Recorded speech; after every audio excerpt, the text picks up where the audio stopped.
Do you know it? Do you know it? Oh yeah, oh yeah. We the chosen people, you say no way. Your enemies been teaching you the wrong way. Do you know it? Do you know it? Oh yeah. Do you know your history? Yeah. Do you know it? Do you know it? Oh yeah. Do you know your history? Yeah. Do you know it? Do you know it? Oh yeah. Do you know it? Tell me, do you know it? Do you know it? Tell me, do you know it? Do you know it? Tell me, do you know it? Do you know it? Tell me, do you know it? Do you know it? Tell me, do you know it? Do you know it? Tell me, do you know it? Do you know it? Tell me, do you know it? Do you know it? Tell me, do you know it? History. Now we going back. He done on my back for sure. When I let the truth go, we gon' let them know. My people on my back for sure. I hold them down for the road. The Lord Almighty made me. Laws I got, they changed me. We can see the truth now. Got them looking crazy. Man, I'm always searching for the road to the way back. We don't know our fathers going way back. Do you know it? Do you know it? Oh yeah. We the chosen people, you say no way. Your enemies been teaching you the wrong way. Do you know it? Do you know it? Oh yeah. Do you know your history? Yeah. Do you know it? Do you know it? Oh yeah. Do you know your history?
Hey, welcome back, y'all, for tuning in. You are now tuned into Our Hidden History radio show.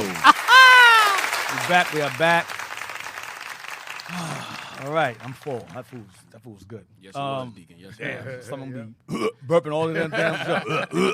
Anyway, we're back. With another episode. We are now dealing with the Hasmoneans. We are dealing with the Hasmonean family. We're dealing with that now. We tied into the history that took place before the Hasmoneans were introduced, and regarding Onias, Simon, Menelaus, not Jason, but Jason, Antiochus, Seleucus, all these different people, these figures that were around, that were presented in Second Maccabees. Second Maccabees pretty much really is the introduction to First Maccabees. All right, so let's just get into it. Let's go to First Maccabees chapter 2, and we're going to read First Maccabees chapter 2, verse 1 to all the way down. All the way down, we're going to stop at verse 42. All right, let's just get into it. The book of First Maccabees, chapter 2, verse 1. In those days arose Mattathias, the son of John, the son of Simeon, a priest of the sons of Jored. Hold on a second. Bro. I know. I'm trying really hard. Abadar got to read today, right? Abadar is a reader? Hold up. I guess so. Yes, sir. Oh, okay. Yo, it was a joke. Oh, snap. What are you guys doing over there? What up, man? Can I read that? Yo. I'm just trying to understand what's happening. Yo. That's a setup, bro. Oh, What's wow. the All right, let's what restart, D. What is the dynamic for today? Yeah, let's restart, D. I don't know what just happened. Damn. All right, let's regroup. Yes, sir. All right, let's start this again. Abadar, I'm trying, man. I'm trying really hard, man. Forgive me. I'm trying to be a better person, man. Y'all doing too much right now, Yo, D, man. man. It was a joke. They took it to heart. Wow. Okay. So, let's try again. First Maccabees chapter 2, verse 1. First Maccabees, chapter 2 and verse 1. In those days arose Mattathias, the son of John, the son of Simeon. Stop. The son of Simeon. So the term Hasmonean goes into the family of the Simeon. Family of Simeon. Simonian is Simeon. Ha is the. Hasmonean. Ha means the. Hebrew ha means the. Simonian means Simeon, the house of Simeon. Go ahead. The son of Simeon, a priest of the son of Joarib, from Jerusalem, and dwelt in Modin. Right. So there was a man named Simeon had sons named Mattathias. Mattathias comes from Simeon, pretty much. Let's read on of a priest, a priestly line. Levites. Go ahead. And he had 5 sons. So Mattathias had 5 sons. Go ahead. Joanan, called Cadus. Simon, called Thasi. Judas, who was called Maccabeus. Maccabeus means Maccaba means hammer, the hammer. Go ahead. Eleazar, called Aaron. Avaran. And Jonathan, whose surname was Aphus. Right. So the key figure of the 5 sons was Judas. He had 5 sons, but the tough one was Maccabees. If you got a bunch of sons like me, you know you understand the attributes or the characteristics of your kids. If you have multiple kids, you know which one's the tough one, which one's the not I can say weak one, but you know which one is the smart one, the stronger one, the cowardly one, the friendly one, the nice one, the mean one. You know the attributes of your children. So Mattathias called Judas hammer because that little boy was a problem. That little boy was a fighter. All right, and Simon, we'll find out later on. Let's read on. Verse 6. And when he saw the blasphemies that were committed in Judah and Jerusalem, he said, Woe is me! Wherefore was I born to see the misery of my people and of the holy city, and to dwell there, when it was delivered into the hand of the enemy, and the sanctuary into the hand of strangers. Right, because remember, we read before how Antiochus just walked into the temple. He walked up in there and just walked into the Holy of Holies, started defiling the place. All kind of madness going on, and Mattathias was witness to it because he was a priest. So he was an eyewitness to seeing all the evils that took place regarding the defilement of the temple by the Greeks. Read on. Her temple is become as a man without glory. Her glorious vessels are carried away into captivity. Greeks, go ahead. Her infants are slain in the streets. Her young men with the sword of the enemy. Because remember, the Greeks came in there by force and started mutilating and killing all of us. Go ahead. What nation have not had a part in her kingdom and gotten of her spoils? Right, because the Assyrians came in, the Babylonians came in, the Persians is ruling over us, now the Greeks. So he's saying, what nation did not do this to us? Go ahead. All her ornaments are taken away. Of a free woman she has become a bond slave. Go ahead. And behold, our sanctuary, even our beautiful and our glory. Our beauty and our glory is laid waste. And the Gentiles have profaned it. Greeks, go ahead. To what end, therefore, shall we live any longer? Come on. Then Mattathias and his sons rent their clothes and put on sackcloth and mourn very sore. Come on. In the meanwhile, the king's officers, such as compelled the people to revolt, came into the city of Modin to make them sacrifice. Right, so the king's commandment was to have Israel come and offer up pagan sacrifices, which means unclean animals on the altar. Go ahead. And Modin, go ahead. And when many of Israel came unto them, Mattathias also and his sons came together. Mattathias them, because he lived there. He came too. Go ahead. They showed up also. Go ahead. Then answered the king's officers and said to Mattathias on this wise, Thou art a ruler and an honorable and great man in this city. You're a man of reputation here. He's a priest. Go ahead. And strengthened with sons and brethren. You got sons and brothers. Go ahead. Now therefore, come thou first, and fulfill the king's commandment, like as all the heathen have done. Yea, and the men of Judah also, and such as remain at Jerusalem. So shalt thou and thy house be in the number of the king's friends. Yeah, you'll gain some status. If you do that first, since everyone here recognizes you as a leading figure in the community, you come offer a sacrifice first, so that way you can gain some status with the king. Go ahead. And thou and thy children shall be honored with silver and gold, and many rewards. They were trying to bribe him, because many of the other Levites, like himself, they took the bribes and went off into madness, into Greek philosophy. Go ahead. Then Mattathias answered and spake with a loud voice, though all the nations are under the king's dominion obey him, and fall away every one from his religion of their fathers, and give consent to his commandments. Yet will I and my sons and my brethren walk in the covenant of our fathers. God forbid that we should forsake the law and the ordinances. Now, verse 19 says he spake with a loud voice. Why? Because he wanted to make sure that other people heard him say the same thing, making it known, I'm not doing this. All right? So Mattathias spoke that with a loud voice so he could be heard from others around him. We're not doing this. The answer is no. We're not going to conform to the ways of the Greeks. The answer is no. Go ahead. We will not hearken to the king's words to go from our religion. To go from our religion, which is what? Which we should forsake the law and the ordinances. The law and the ordinances is the Jews' religion. Okay? Not Christianity, not Baptist, not Pentecostal, not Catholic, not Seventh-day Adventist. The law and the ordinances was considered biblically to be the Jews' religion. The commandments of God is our religion. The word religion comes from the term religio, which means to tie back, hold down, or to restrain. From what? From sinning, from wickedness. Now the modern religio is to tie back, hold us down, or to restrain us from doing the right thing, from keeping God's commandments. That's modern religio, or modern religion. Tie you back, hold you down, or restrain you from doing good. Whereas the original religion was to tie us back, hold us down, or restrain us from doing evil that we're prone to do by nature as human beings with this fleshly form that we're in. Go ahead. We will not hearken to the king's command, to the king's word. You will not listen to him. I don't want his silver. I don't want his gold. I don't want to be his friend. I'm good. That's what Mattathias is saying. Go ahead. To go from our religion, either on the right hand or the left. Nah, no negotiations involved. I'm good. No gray area. The answer is emphatically no. Go ahead.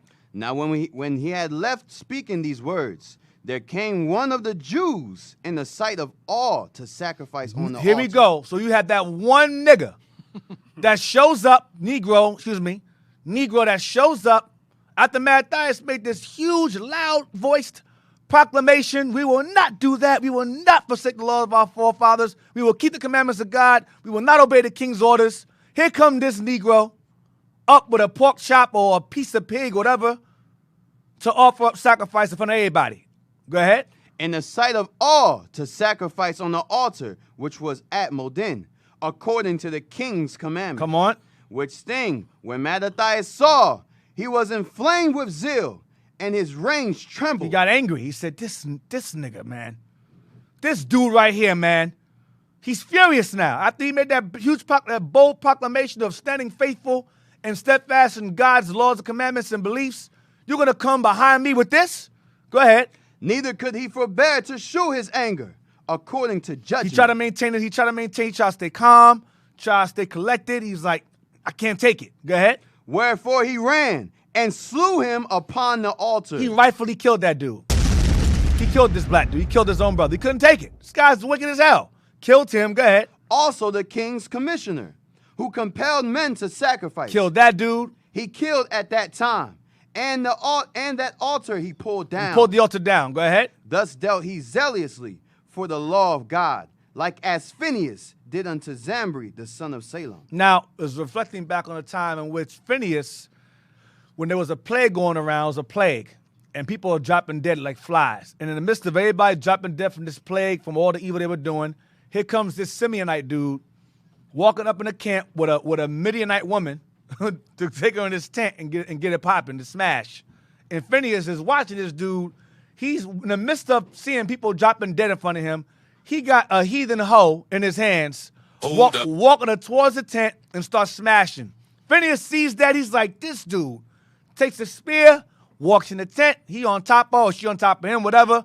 He stabbed through both of them at the same time, through both their bellies. Shish kebab both of them. Damn human shish kebab, blah, stabbed them both at the same damn time. And that was it. And because of that, the Lord said, I like this guy. I like Phineas. That's a good brother right there. Go ahead. Verse 27. And Mattathias cried throughout the city with a loud voice. So after he killed this dude and killed the commissioner, he spoke with a loud voice again. Saying what? Right. Saying, whosoever is zealous of the law and maintaineth the covenant, let him follow me. Let's go. What I just did just now was going to cost me my life. He's official at this point. Mattathias and his sons are officially fugitives of law. So he said, listen, man, what I just did will cost you my life. Who else? Who's coming with me? You know, see movie Jerry Maguire? Who's coming with me? Who's coming with me? Right. Let's get out of it. Let's do our own thing. Go ahead. So he and his sons fled into the mountains and left all that ever they had in the city. Left all his belongings, their home, took his wife and sons, and they dipped. Go ahead. Then many that sought after justice and judgment went down into the wilderness to dwell there. Go ahead. Both they and their children and their wives and their cattle, because afflictions increased sore upon them. Because the Greeks start to push further and further to make us go against our laws and follow them. Go ahead. Now, when it was told the king's servants and the host that was at Jerusalem and the city of David, that certain men who had broken the king's commandment were gone down into the secret places in the wilderness. So the king had gotten word that there were certain Jews that did not go with Mattathias, that they went and hid in the cave somewhere to avoid keeping his commandments. Go ahead. They pursued after them a great number, and having overtaken them, they camped against them and made war against them on the Sabbath day. They made war against us on the Sabbath day. Go ahead. And they said unto them, let that which ye have done hitherto suffice. Come forth and do according to the commandment of the king, and ye shall live. Come out of that cave, do as you're told, and you get to live. Go ahead. But they said, we will not come forth, neither will we do the king's commandment, to profane the Sabbath day. You will not profane the Lord's Sabbath day. To you. Go ahead. So then they gave them to the battle with all speed. Greeks came in there and began to slaughter us. Because on the Sabbath day, Israel had an ordinance where it was a day of rest. No fighting, none of that. So we basically allowed them to, on the Sabbath day, we were vulnerable. Okay? So the heathen knew that by observation, the Israelites refused to fight at all, anything or anyone or each other on the Sabbath day. It's a day of rest. No fighting, none of that. No fighting, that's breaking the laws. That was their thought process. So the Greeks said, listen, we're going to attack these guys on the Sabbath day, where they can't fight us back. Go ahead. Howbeit, they answered them not, neither cast they a stone at them, nor stopped the places, stopped the places where they lay hid. Go ahead. They didn't hide themselves or cover the tracks. Go ahead. But said, let us die all in our innocence. If you're gonna kill us, we're gonna die innocent. Because we're not gonna fight back. You're gonna kill us. You're gonna kill us in cold blood now at this point. Because they're not fighting you back. Remember, these are men, women, and children. These are families they're killing. Go ahead. Heaven and earth shall testify for us that ye put us to death wrongfully. Go ahead. So they rose up against them in battle on the Sabbath, and they slew them with their wives and children and their cattle, and to the number of 1,000 people. They killed 1,000 of us. Now we're going to revisit this again in 2 Maccabees, but keep this in mind. So they murder us on the Sabbath day, 1,000 of us. Men, women, and children, and their cattle. Go ahead. Now when Mattathias and his friends understood here too, they mourned for them right sore. Mattathias was crying over that. He probably knew them. He was hurting. Go ahead. And one of them said to another, if we all do as our brethren have done, and fight not for our lives and laws against the heathen, they will now quickly root us out of the earth. If we decide to go out like them on the Sabbath day, they'll kill us all. Go ahead. Because remember, the tactic is, if we come against them on the Sabbath day, they can't fight us back according to their law. So we can just kill them. So they're saying, yo, man, if we follow their example, they'll kill us too. They can kill all of us off only by doing what? Attacking us on what? Sabbath days. Go ahead. At that time, therefore, they decreed, saying, whosoever shall come to make battle with us on the Sabbath day, we will fight against They him. say, you know what? Scratch that. From now on, if anyone comes to mess with us on the Sabbath day, we're going to fight back. We're going to defend ourselves. Go ahead. Neither will we die all, as our brethren that were murdered in the secret places. Come on. Then came there unto him a company of Assyrians. Of what? Of Assyrians. Of what? Assyrians. Assyrians. That's where the term Hasidic comes from. Hasidic Jews. Hasidic, the term Hasidic comes from the word Assyrian. Hasidic means the Assyrians. Hasidians. The Assyrians. All right? Those are followers of Mattathias, of those who revolted against the Greek law and to maintain Jewish law. So those of you who maintain the laws of God and commandments of God, you be deemed an Assyrian. So those who followed Mattathias were called Assyrians because they were upholders of God's laws. So you can take the word Assyrian and replace it with the word Judaizer. Same thing. Hasidian, Judaizer, commandment keeper, law keeper, same thing. That's what it means. All right? So the group of people that followed Mattathias and his sons were called Assyrians. All right? Read on. Or Hasidic Jews. All right? Go ahead. Who were mighty men of Israel. So keep the term Assyrians in mind because we visit them, this name or these people later on in the history of this lesson regarding who they become later on during the Messiah's time, the Assyrians. Go ahead.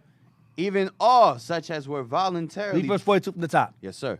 Then came there unto him a company of Assyrians, who were mighty men of Israel, even all such as were voluntarily devoted unto the law. There you go. Who were voluntarily devoted unto the law means you are Assyrian or Hasidic. Go ahead.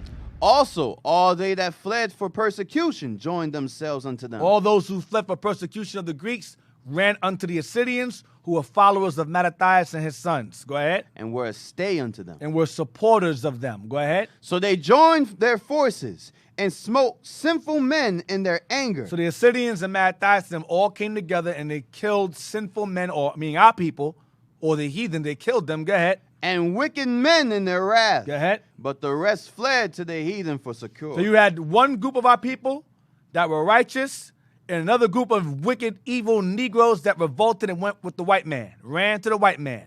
I'll give you a prime example of that. There's a movie that came out recently called The Eternals. Marvel movie. Now, the movie is not that good to me at all. I think it was corny. The black guy was very, very, very sugary, a fish. But nonetheless, Fruity. very fruity, yes, very pebbly, fruity pebblish. So, you watch the movie. The Eternals were basically a group of human beings that were created on the earth to pretty much teach the other sons of men how to civilize them, and they started in Babylon. So the movie has a few somewhat biblical references. You know, the cradle of pagan civilization is Babylon, so they put them there, which is wrong, but it is the Near East, so that makes sense. So they placed the Eternals. They were made by these huge machines called Celestials, okay? If you didn't see Eternals, too bad, I'm spoiling it. These huge machines called Celestials. Celestials, you can replace the word Celestials with angels because they're celestial bodies that Paul spoke of in 1 Corinthians 15. They're angels. You have Celestials, then you have like darkness, space, some other guy, then you have what is called the living tribunal. He has three faces, like the angels in Revelation. That's Christ. Then you have the one above all. That's God. So there's a tier. It's like a hierarchy of heavenly powers, and the Eternals are the ones who were made by the Celestials. Angels, the Elohim, you'd call them, or Elohim, whatever. Let us make man in our image. That's them. They made the Eternals. The Eternals are the sons of God, or pretty much Celestials' children, and their job was to pretty much civilize all the regular people, which would be you nations, That's you. You regular people. So the sons of God or the Eternals, that's us. That's Israel. God's on the earth. We're the Eternals. That'll be us. So when you watch it, the robot's name, Celestial's name was Arashem. Arashem means lion of God. That's what it means, or God's lion, because the so-calleds refer to the Heavenly Father as Hashem, or the name. They don't say his name is too sacred to say, so they call him or God the name, or pretty much God, same thing. So his name is Arai, as in lion, Shem, Arashem, lion of God. That's who that celestial's name is. Okay, so he sent them on a mission. He made two people. He made deviants. That'd be Edom. That's who that is. Edom, pretty much. Edom. They steal powers and become somebody else. You know, deviants. That's Edom. That's you, white folk. Then you have the Eternals. That's us. So he made the deviants. They strayed from his plan, and he made the Eternals to check the deviants, kill them off. So the Eternals had a certain mission. A woman, of course, there was 8 or 9 of them. And the woman, she gained a soft spot for the Earthlings, right? Their job is pretty much to regulate them, you know,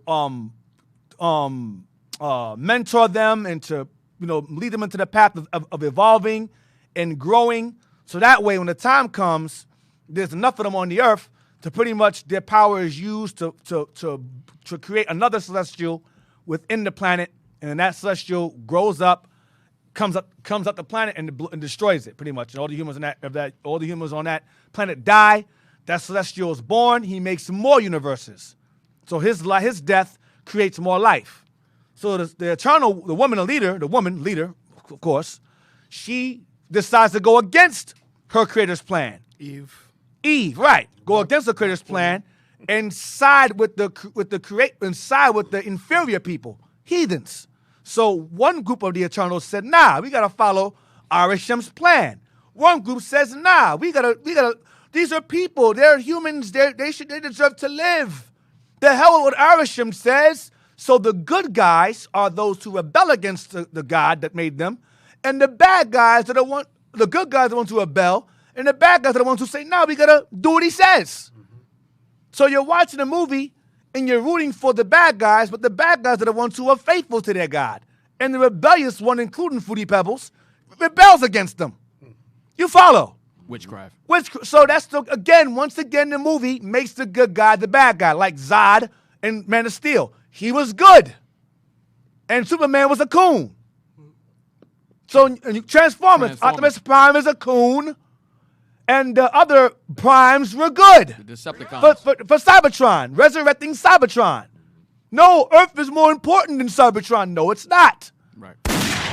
No, Earth is more important than Krypton. No, it's not. Oh, the Earth is more important than Celestial. No, it's not.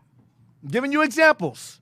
There's numerous examples. So the Eternals, there was a split between the Eternals. One group rebelled, one group served God. Likewise, Mattathias and the Hasidim in them, they're the righteous Eternals. Then you had the wicked nigger Eternals. Nigger Eternals. You understand? Negro Eternals. Black Eternals. Whatever you want to think of. Whatever you want to. Even, Black Panther. Killmonger was a good guy. Somewhat. He was kind of corrupted. But he was about his people. Yep. He cared about his people who were scattered abroad. And Black Panther was about only his own within Wakanda. So Killmonger was the good guy with some corrupt views, somewhat corrupt views, he got from Esau. Yeah. And Black Panther was more selfish and more about his own. Well, Killmonger's father was good. And Black Panther's father killed his brother, who was good. He said, listen, man, remember, you watch a movie, I'm sidebarring, when you watch a movie Black Panther, Killmonger's father was sent out to spy out the land to see how people's condition or whatever. He's like, they killed the leaders, they're flooding it with drugs, we're suffering out here. So he went and he tried to get some vibranium to smuggle it out of Wakanda to give us some weapons to fight against the white man amongst us in the diaspora. Right. The father said, listen, the father came, it's not our business. He goes, listen, these are our people too. So when you watch the movie, Watch with newer eyes. The villain, not the villain, but the antagonist really is Black Panther. In a way. I mean, you got to kind of, you watch it from a certain perspective, but the villain's ideals were really for his people. That's deemed evil. Right. You understand? Just so to speak. So, Sorry. you get it, Jess, yeah. About 10 times out of 10, when you watching those movies where you see those invading the earth and all that, 10 times out of 10, those are the good guys. But what Hollywood does, and Bishop did an excerpt on this, what Hollywood does, it's witchcraft. And you'll think that you're rooting for the wrong person. Mm-hmm. You're rooting because they're trying to save mankind. Right. They want to save mankind. So you like, yeah, let's save mankind. Yay! But the good guys are the one that's coming to preserve their race. They're about their people. Those are the good guys in the movie. The villain is the good guy. Right. That's pretty it. much. The villain is the good guy. So the movies, Eternals is a movie that's framed to make you rebel against your creator. That's what it's basically about. Disney basically is a movie. Eternals is basically Disney. Disney bought Marvel. So that Disney movie, that Disney Marvel movie, is a movie that was geared to teach you to rebel against your creator. So if you have not seen the movie, now you can watch it and say, well, damn, the good guys are the bad guys. All right? So Almost just like Independence Day. Independence Day 2, you rooting for the humans. Meanwhile, the aliens is good. Right. Remember, the Edomite was like, the president was like, what can we do to establish peace? You know how white folks sound. They sound all dramatic. What can we do to establish peace?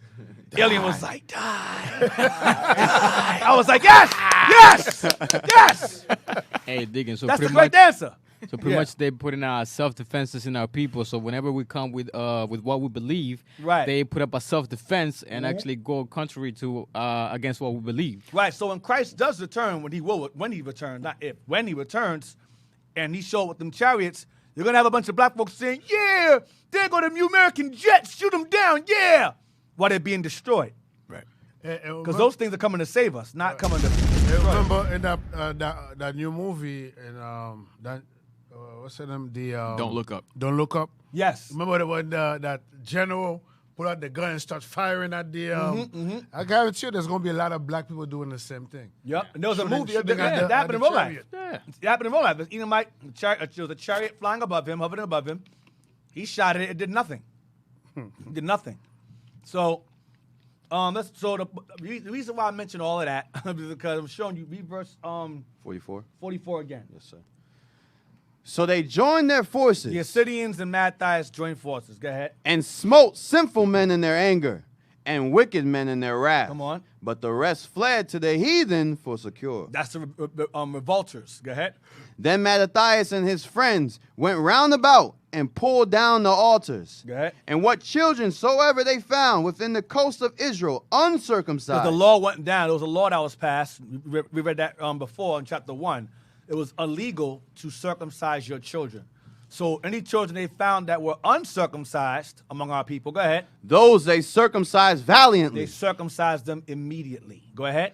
They pursued also after the proud men, and the work prospered in their hand. So they recovered the law out of the hand of the Gentiles. Oh, we went too damn far down. I'm sorry. 42 is enough. So now, give me second Maccabees 6:11. We'll just stop at 42, but that's all right. We'll go. No, it's all right. It's not your fault. I wasn't paying attention. We're going back to it anyway. So, second Maccabees 6:11. Sir. Second Maccabees, chapter 6 and verse 11.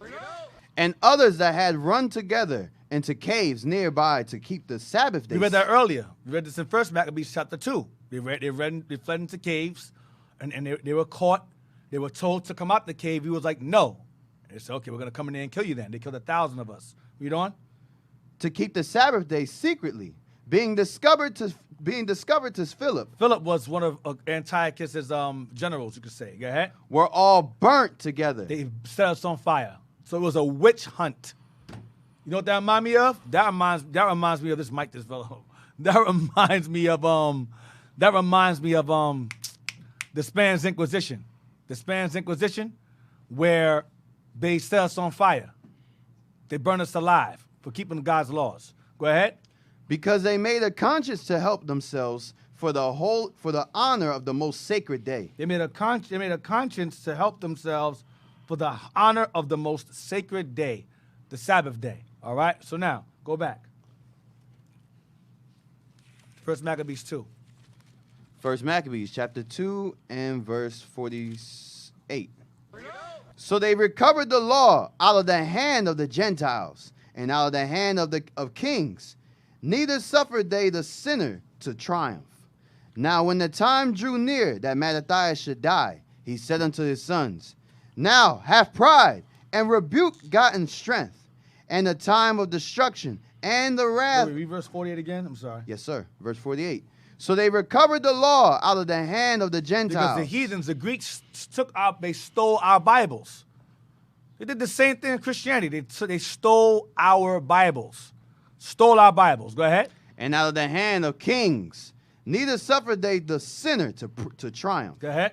Now when the time drew near that Mattathias should die. So Mattathias has got, I guess he's about to die now. Go ahead. He got sick or whatever. He said unto his sons, Now have pride and rebuke gotten strength, and the time of destruction and the wrath of indignation. Go ahead. Now therefore, my sons, be ye zealous for the law, and give your lives for the covenant of your fathers. Go ahead. Call to remembrance what acts our fathers did in their time. Go ahead. So shall ye receive great honor and an everlasting name. Come on. Was not Abraham found faithful in temptation, and it was imputed unto him for righteousness? Right, Abraham was found faithful. How? Because what? What happened? He was told to offer up his son Isaac as a sacrifice, and he listened. Go ahead. Joseph, in the time of his distress, kept the commandment and was made Lord of Egypt. That's right. Go ahead. Phineas, our father, in being zealous and fervent, obtained the covenant of an everlasting So priesthood. they descend from Phineas. This family came from Phineas, our father. Go ahead. Jesus, for fulfilling the word, was made a judge in Israel. That's Joshua. Go ahead in Greek. Go ahead. Caleb, for bearing witness before the congregation, received the heritage of the land. Tribe of Judah. Go ahead. David, for being merciful, possessed the throne of an everlasting kingdom. King David. Elias, for being zealous and fervent for the law, was taken up into heaven. To heaven. Elijah. Go ahead. Ananias, Azarias, and Mishael, Hananiah, Azariah, and Mishael. Go ahead. by believing, were saved out of the flame. The fiery furnace. Daniel, for his innocency, was delivered from the mouth of lions. The den of lions. Daniel. Go ahead. And thus consider ye throughout all ages that none that put their trust in him shall be overcome. Come on. Fear not then the words of a sinful man, for his glory shall be dung and worms. Come on. right. Don't feel. Hold on. Read that verse again. That's bad. Fear not then the words of a sinful man. So he said, don't fear the words of a sinful man, whether it's slander, propaganda. That was in Deacon Malachi's class just last night about them lying against us, passing laws against us subtly. All right? They're passing all these laws to make. Yeah, they passed the law. They're trying to pass the law, I think, in Florida, where you can't speak any words against a person that can offend them based upon the history of their race. What the hell is it? What kind of shit is that? Yeah, right. That's madness. Oh, you can't talk about how my grandmother owned your grandfather. right. What? Why? You can't. I showed you. You can't make this up. Say something. Somebody speak something. It goes back to that critical Let me race. show it to you. The critical race theory. It all ties together. Right. So because with critical race theory, the whole point is they trying to outlaw that, because what's going to happen is when we bring up slavery or whatever, it's going to make the white man feel bad. It's going to make them feel bad for what they did to us. So they trying to outlaw it so we don't speak. They consider us speaking down on them. All right. So that's why they don't want that in the schools or anything like that. So that's what Deacon is about to bring out, where they're trying to, in Florida, they're going to outlaw us speaking against them for what they did to us. So basically, forget your history. Right. Forget your history. And from what I remember, that law already got passed. They're not trying to. I think they already passed it. Right. They're not trying to. I think they're putting it in effect right now. Yo, go to Micah 2:1. Yes, sir. That's already. This is what it is. It's like, yo, we stole everything from you. Don't say nothing. Because you're gonna offend my ancestors. Forget about your history. Forget what we did to you. Read that. The book of Micah, chapter 2 and verse 1. Mm-hmm. Woe to them that devise iniquity and work evil upon their beds. See that? This is not something that just come up with. This is something that they meditate on, meaning that they sleep in their bed like, how are we going to try to stop the Israelites? How? Because what we're saying, we're showing the proof like in Deuteronomy 28, what they did to our ancestors. So how are we going to stop that? Like we're gonna devise evil on our bed. We don't. When the morning is light, they practice it. So what? Because what? They have the power. Because they have legislation. They control the Supreme Court. They control everything. So then they're going to pass laws because what can we do? We can't do nothing. Our leaders, so-called black leaders that's in the government, got no power. They're not fighting for us. We don't. Because it's in the power of their hand. Right, because they can pass those laws. Who's going to stop them? We can't stop them. And also, when they are from the Museum of Natural History, they removed Teddy Roosevelt. Yes. They removed that. Yeah, that's because you got Judah on one side and you got Gad on the other side. Mm-hmm. Why you think they removed that? That was a chess move. That was a chess move. That all ties into the critical race theory.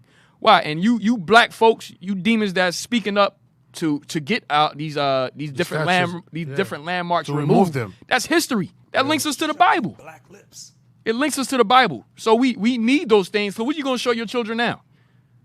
And guess who's been revealed that thing? The Israelites. Because I remember Bishop and both Bishop Yahushua and Bishop Nathaniel, right? They always go into that. And that's one of Bishop Yahushua's favorite.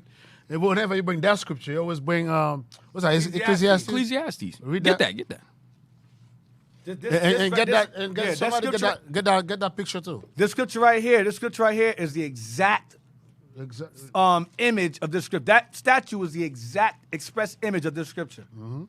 Yo, and get that picture too. They might not have it. We have to pull They it. gotta have it. Huh? No, it's up. You find it. There. It's still there. I have one. I have a good one. Just Google it up. I got one on my damn phone. I took a picture. I took a picture in front of it. I can't find it. I'll find mine. Yeah. While Deacon looking for what he's looking for. Oh, I got you. You know which scripture I'm talking about, right? Huh? Yeah. Teddy Roosevelt, history, natural, in Manhattan. Here, if y'all can't find it, I posted one on the online. Let me read it. Yeah, read it. Yeah. Where you at? Ecclesiastes chapter 10 and verse 7. Hold up. Yeah. Ecclesiastes chapter 10 and verse 7. I have seen servants upon horses, and princes walking as servants upon the earth. 10 verse 7. Hold on. Yes, sir. Start at verse 6. Yes, sir. Folly is set in great dignity, and the rich sit in low place. Right. So it says folly. Folly meaning the foolish. The foolish is set in great dignity, meaning great honor, meaning they're ruling. Okay? I sent it. Folly goes into, remember the Most High say he sets up the bases of men? That's your folly right there. Read on.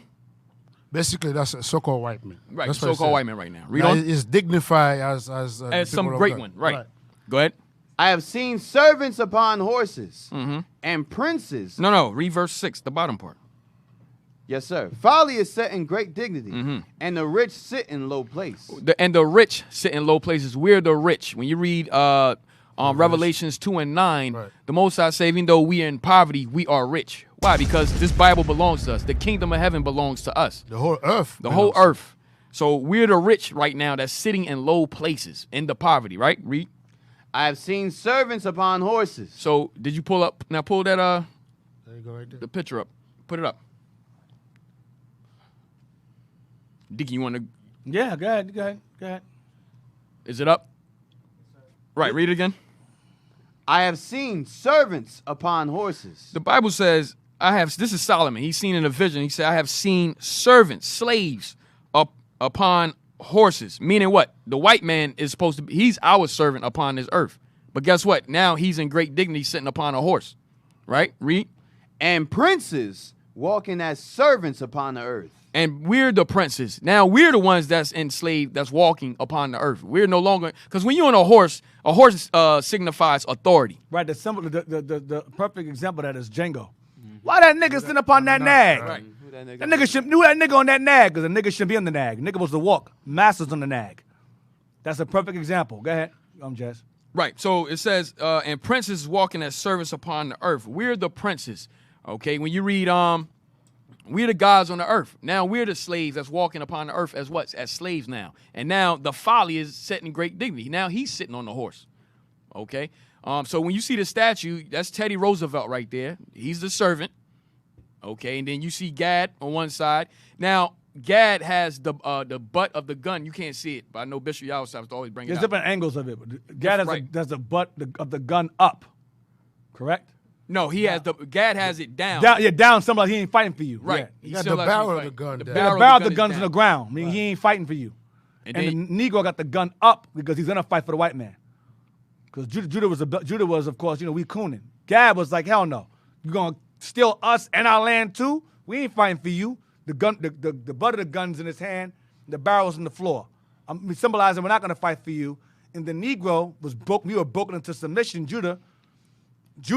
That's Ephraim. That's basically Ephraim and Judah there. Ephraim and Judah, both houses there, on both sides. Okay. Now, Deke, remember here in Philly, even though they removed that, here in Philly, they have, and when you go to the Philadelphia City Hall, they have a statue of Judah on one side holding up the pillar, and they have Gad on the other side holding up the pillar. Yep. Mm-hmm. So we gotta go there. So and film there before they remove those next. Right. They're going to remove those next.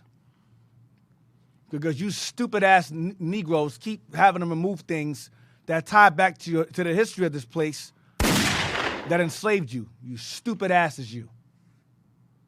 The white man's just laughing. Okay, we'll remove it, no problem. So we're going to remove this, and we're going to do this in response. Here's an article I sent to y'all on GroupMe. Watch this. We're gonna remove all the racist statues that make you black people feel bad. We're gonna remove them, so we can not feel bad too. But if you remember, if I don't recall any people marching against them remove that statue. Why did they remove it? They were lying, saying in an article that people were complaining about it in the area. It's a lie. It's a lie. So in response because we bring it out so much, that's the reason why. Because I don't remember no. People with picket marches, whatever, remove that statue. Nope, they were not. They were not. They've been there for years. And they should have stayed there until this place burned. Right. Blow it up. So in response to you stupid black people removing all these historic figurine statues that symbolize the enslavement of your people and the cruel, evil history of this land, they're going to do this in response. Blow it up. Florida bill, read that, Jess? Florida bill to shield people from feeling discomfort over historic actions by their race, nationality, or gender approved by Senate committee. Approved. Already signed, in effect. Florida bill to what? We'll go back. To shield people. What people? From discomfort over historic actions by their race. And you see who else could that be about? It can't be about black people. What do we do as a race to somebody else? That ain't for us. That's not for our discomfort. That's for theirs. And you see how they slide gender in there? Yeah, to make it about sex, about homosexuality. Mm-hmm. Nope. It's about the initial historic actions of someone's race. So they're going to remove the statues. That's all I want. I didn't want no more of that article. I'm good. Oh, y'all can post the picture up that in Philly. Go to the online request.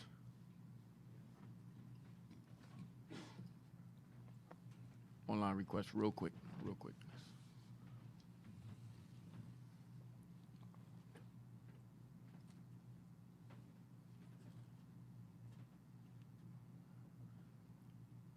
Yeah, put them up.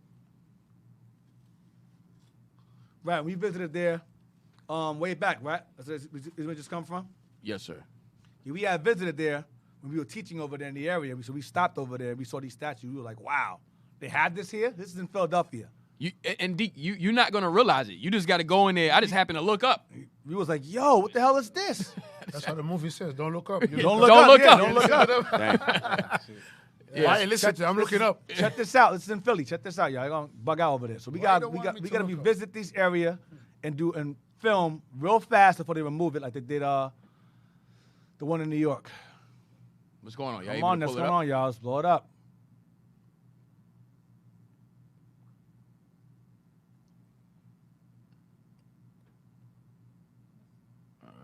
Okay. It's not letting you blow it up? There you go. Damn. All right, cool. That's fine. All right. Then side by side. Side by side it. So you look at this, you see a pillar, because black folks are the ones who built this country on their blood, sweat, and tears on their backs. So that represents what this country was built upon. Basically holding this country. Holding this country up, pretty much. From back then, slave labor, to stupid buying habits of Negroes today. Your consumerism. Your stupidity today being the hugest consumers. 1.5 billion of y'all. 1.5 trillion dollars, I believe, right? 1.5 trillion dollars. I think it's and more black spending? with black and Hispanic. It's If you more. combine the two, it's about 1.7 Hispanic. So that's about 2.7 trillion dollars spending power. 3 point something trillion. And I also have it was an article about the 15 landmarks that was built on the backs of slaves. All right, White House is one. The Capitol was one. A lot of these universities, Tar Heel, the UNC was built by us. South Carolina, USC, that was built by us. 15 landmarks, man. Mm-hmm. Put it up. So you're gonna see side by side here. This is a real history lesson for y'all. Y'all ain't gonna learn this in school. We are your damn school. That's right. Your teachers. All right, so there. Right. So you see here the pillar, the Judite, the black, the so-called Negro holding the pillar up right here, because it's all around. They're all on one pillar. It's not two separate statues on pillars. It's one. So on one side of the pillar, you got a Negro holding it up. Then on the other, and you walk around the other side, you see the feathers on his head? The Native American holding the other side. I'm just showing they know who built the land. That's right. So they're going to remove this next. They're going to remove these next. And that's a representation of Jeremiah 50:33. Let's get that, please. For every image and statue, we have Bible scripture to back it up. That's right. You got the Judite and the Gad of the Northern Kingdom. You don't see a black man, a white man doing that. Ain't no shirtless white man hold up a statue like that next to a black man. No, ain't no Irish. Oh, the Irish did that. No. There's no Irish man with a shirt off beside a Negro holding up a damn pillar. Or a Hawaiian, or a Japanese man, or a Chinese man doing that. They didn't build this land. Those two did. So they're the same people. Read this. Why y'all took the picture down? What's going on? Keep it up. Keep the picture up. The book of Jeremiah, chapter 50, and verse 33. Thus saith the Lord of hosts, the children of Israel and the children of Judah. The children of Israel, meaning the Native American, and the children of who? And the children of Judah. The blacks, go ahead. Were oppressed together. That's why they have statues of them oppressed together. In front of the museum, and where else is that in Philly? This is Independence Hall. City Hall. City Hall. Philadelphia's City Hall. They know who they have as captives here. No, the Native Americans are Asian. Yo, shut up, man. Right. You don't know anything. You better shut your white mouth. And black mouth, too. Put that one also. Shut your black lips. Yeah, those two. Shut those two. Right. All praises. Shut them all. Shut them all. Shut all the lips. So both kingdoms were oppressed together, and they have statues to back it up. That's right. I have an old article on Wall Street where it says blacks and Native Americans were sold on the auction blocks on Wall Street. That article is gone. But guess what I did? You know what I did? I printed it out. I still have it. I don't have it on me now, but I'll bring it out next week. Dang. Hey, Deke, we also built the Wall Street. And they built Wall Street. Yeah. That's right. In fact, I taught there years ago. Yeah, right. In front of the George Washington statue. I was teaching up there. And it felt weird just being there. It feels weird. Because the docks are right there where they dropped us off at. Where they dropped us off. So I'm showing you that they had both kingdoms oppressed together here in America. That's why I told you before, I say all the time, that the majority of the 12 are here. Both kingdoms primarily are here, and the remnants of that primary who are here are everywhere else. Where we at? The sidebar, we sidebarred way off, but it's okay. Yeah, sorry sorry about that. Finish that It's off. all for good reasons. Let me finish it off. Yeah, where we at? Isaiah 50 verse 33. Jeremiah. Jeremiah. We're gonna stop at. Yeah, we're gonna stop. No, go back to the Maccabees again. Okay. We're gonna stop at 70. Yes, sir. Verse 61. First Maccabees, chapter 2 and verse 61. We're gonna finish the whole chapter. Go ahead. Yes, sir. And thus consider ye throughout all ages that none that put their trust in him shall be overcome. Fear not then the words of a sinful man, for his glory shall be dung and worms. 3.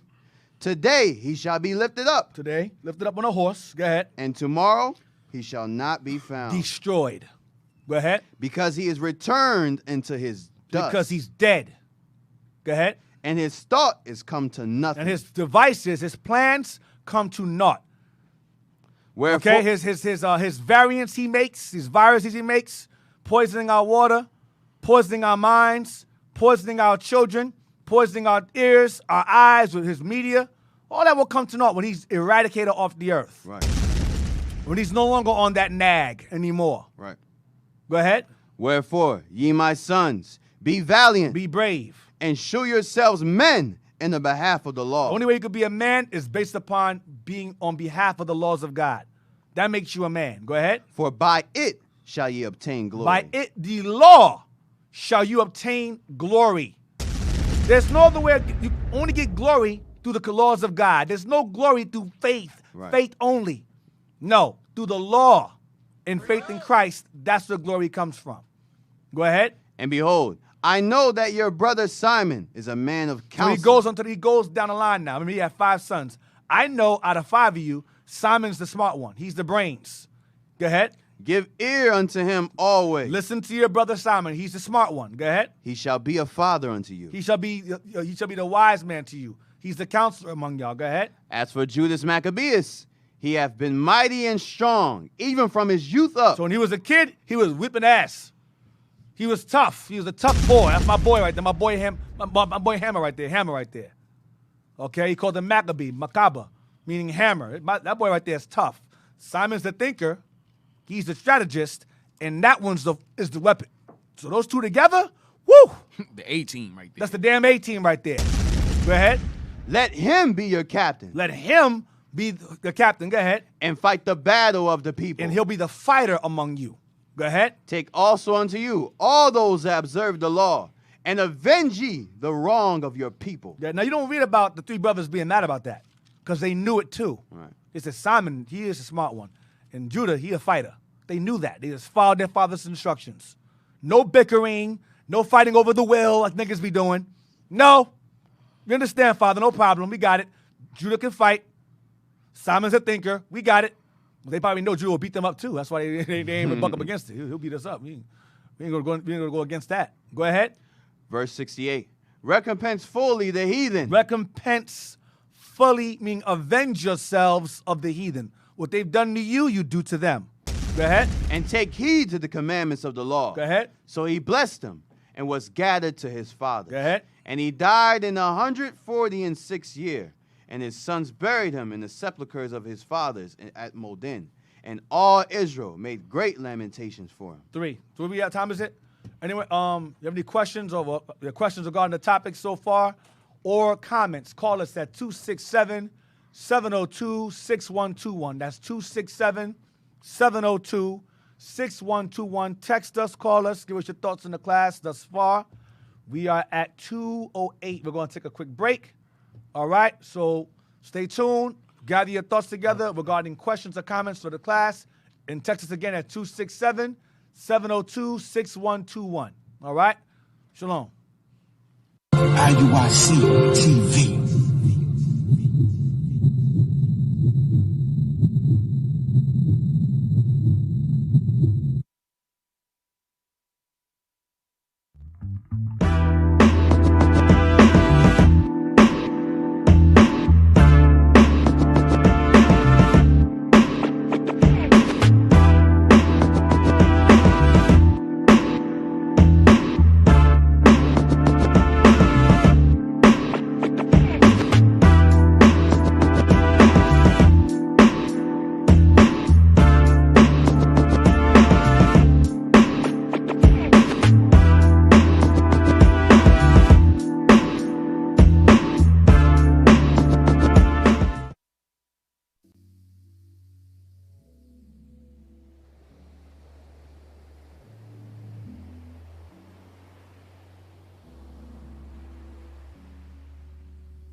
drowning, drowning, drowning, drowning. Washing through the waves of spiritual growth in me. Meditating like the sunset, rising my soul to you, blowing through all the darkness, just like the moonlight shining, shining, shining, shining. Just let your waves wash me through your word. Let the line right of water meet the sling guide me, yeah. Breathe in, take a chance, just like land. When the waves hit the sand. See, I made a choice to renew my mind. No longer sinking in the sand. Your words are a lifeline. 'Cause I repented. No more tossing to and fro for me.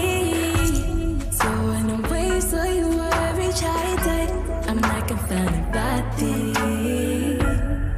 Your laws guide me through a light. They humble my spirit and wash away all my pride. Less of me and so much more of you. Cleansed by your water and wisdom, I know the tide that you lead me to. As I walk, I can feel my toes sinking, sinking, sinking, sinking in. Sinking deep into your understanding, standing, standing, standing, yeah. Guiding me through your waves like the rivers flowing. Keeping me afloat, but I'm my spirit drowning, drowning, drowning, drowning. Washing through the waves of spiritual growth in me. Meditating like the sunset, rising my soul to you, blowing through all the darkness, just like the moonlight shining, shining, shining, shining. Just let your waves wash me through your word. Let the line right of water meet the sling guide me, yeah. Breathe in, take a chance, just like land. When the waves hit the sand. Get me out. I got a dirty condition. Still got some stains on the dishes. I got some time to listen. Do you got time to listen? Is you a prophet or is you? I got some pride in me. I'm not gonna hide on this one. I'm not qualified to fix me. My life's a tide of mystery. Tossed in the ocean waves. I wanna walk with God. I wanna sail away. I want my life to change. Wanna be MIA. Wanna know what God it is that you see. And this is look like me. When you know God me. And when you know this is look like me. When you know God me. Do we? Do we?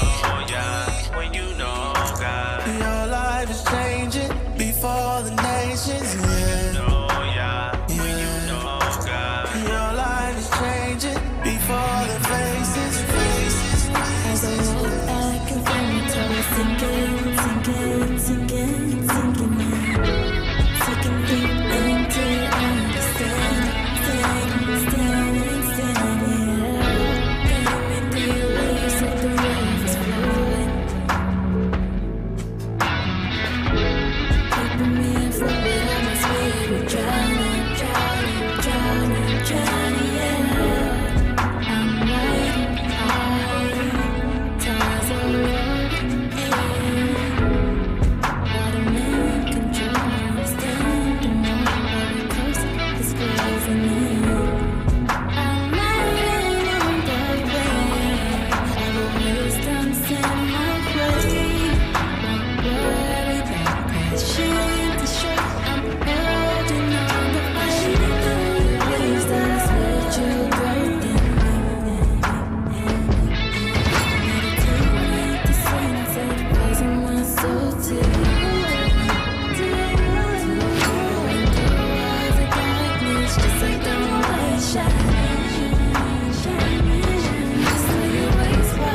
given to the 12. It's time for y'all to pull your head out the ass and wake up.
right, we're back. We're back on. We're back on from the break. Back from the break. All right.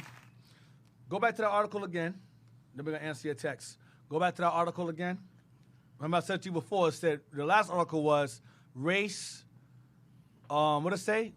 Race, nationality, or gender, right? Remember that article? We'll get the other one. Watch this. You sent them already? Yeah, they Watch this. Accept it. Let's see what it's about. Airdropping. Is it up there?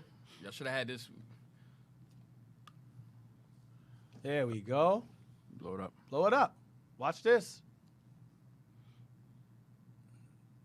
This is new to me. All right. Here we go. Florida bill bans white Americans from feeling discomfort about racism. See what it's for? That's what the bill is passed for. Y'all keep having these statues and move, and you giving these white folks a way to escape their history, man. That's what you're doing. Hey, again, this is not from our people. It's not from Jay. This is a Turkish public broadcaster, international news. This is international news. So in America makes it all race, gender, nationality. But outside of America, it's telling you flat out the bill bans white Americans from feeling bad about racism. So their history. That's the rawness. That's the real article. That's the real law. That's what it's passed. That's the real definition of the real reason behind the bill being passed. To make white folks feel good about themselves, being former children of slave owners. Give me that scripture about a father in Sirach. Hey, they said the volume is low. Turn the volume up. Yeah, that do sound kind of low. I told y'all, this is a complaint about a father, a righteous father. It's in Sirach. Not 3. It might be. Yeah, it's Sirach 3. I believe so.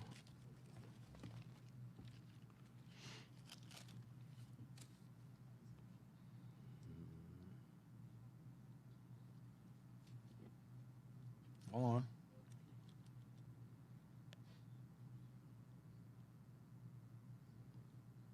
Hold on.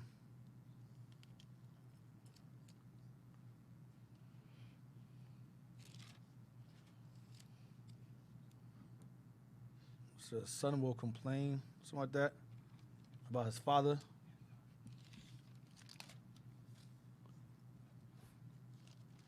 Check 10. 3 and 10? 4 and 17. Let me see 4 and 17. No, what'd you say? Is it 3 and 10? Yeah, check around 3 and 10. 40. For the glory of man. No, I think it's in the 30s, I think. Try 30s. He said 41 and 7. Who said that? Soldiers up there. That's it. That's it? Yeah, read that one. Okay. Sirach chapter 41 and verse 7.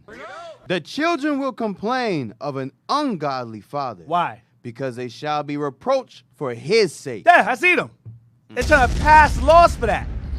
The children, it says, the children will complain of an ungodly father because they shall be reproached for his sake. Damn. That's what the law is being passed for. To keep them from feeling what? Reproach. Damn. All right, where we at? The text messages. Read that now. Yes, sir. Says, Shalom, Brother Shiloh from Arkansas camp. Is there any truth to the Asian population being assimilated with the Native Americans at all? Is there any proof to that theory? Yes, during the railroads. They built the railroads. The answer is yes. They did mingle with us at that point in time when they had blacks and Asians and Native Americans working on railroads. And also some of them migrated over into areas of like where it's cold. I think it was Alaska. Some of them migrated over there during that time too. There is some to that. And that's biblical also. Give me Jeremiah. Yes, about Ammon and Gad. Got you. And dig out the page too if you. Of what? The page? The Maccabees? No, the sculpture. Oh, you want to bring out the Maccabees? No, yeah, no, just let me know. Just let me know. Yeah, we'll get to that. The book of Jeremiah, chapter 49 and verse 1. Yeah, read that. Concerning the Ammonites. Concerning who? The Ammonites. That'd be your Japanese. Go ahead. Thus saith the Lord, hath Israel no sons? Have Israel, because Israel has supposed to have sons, that land remains there. That land remains theirs.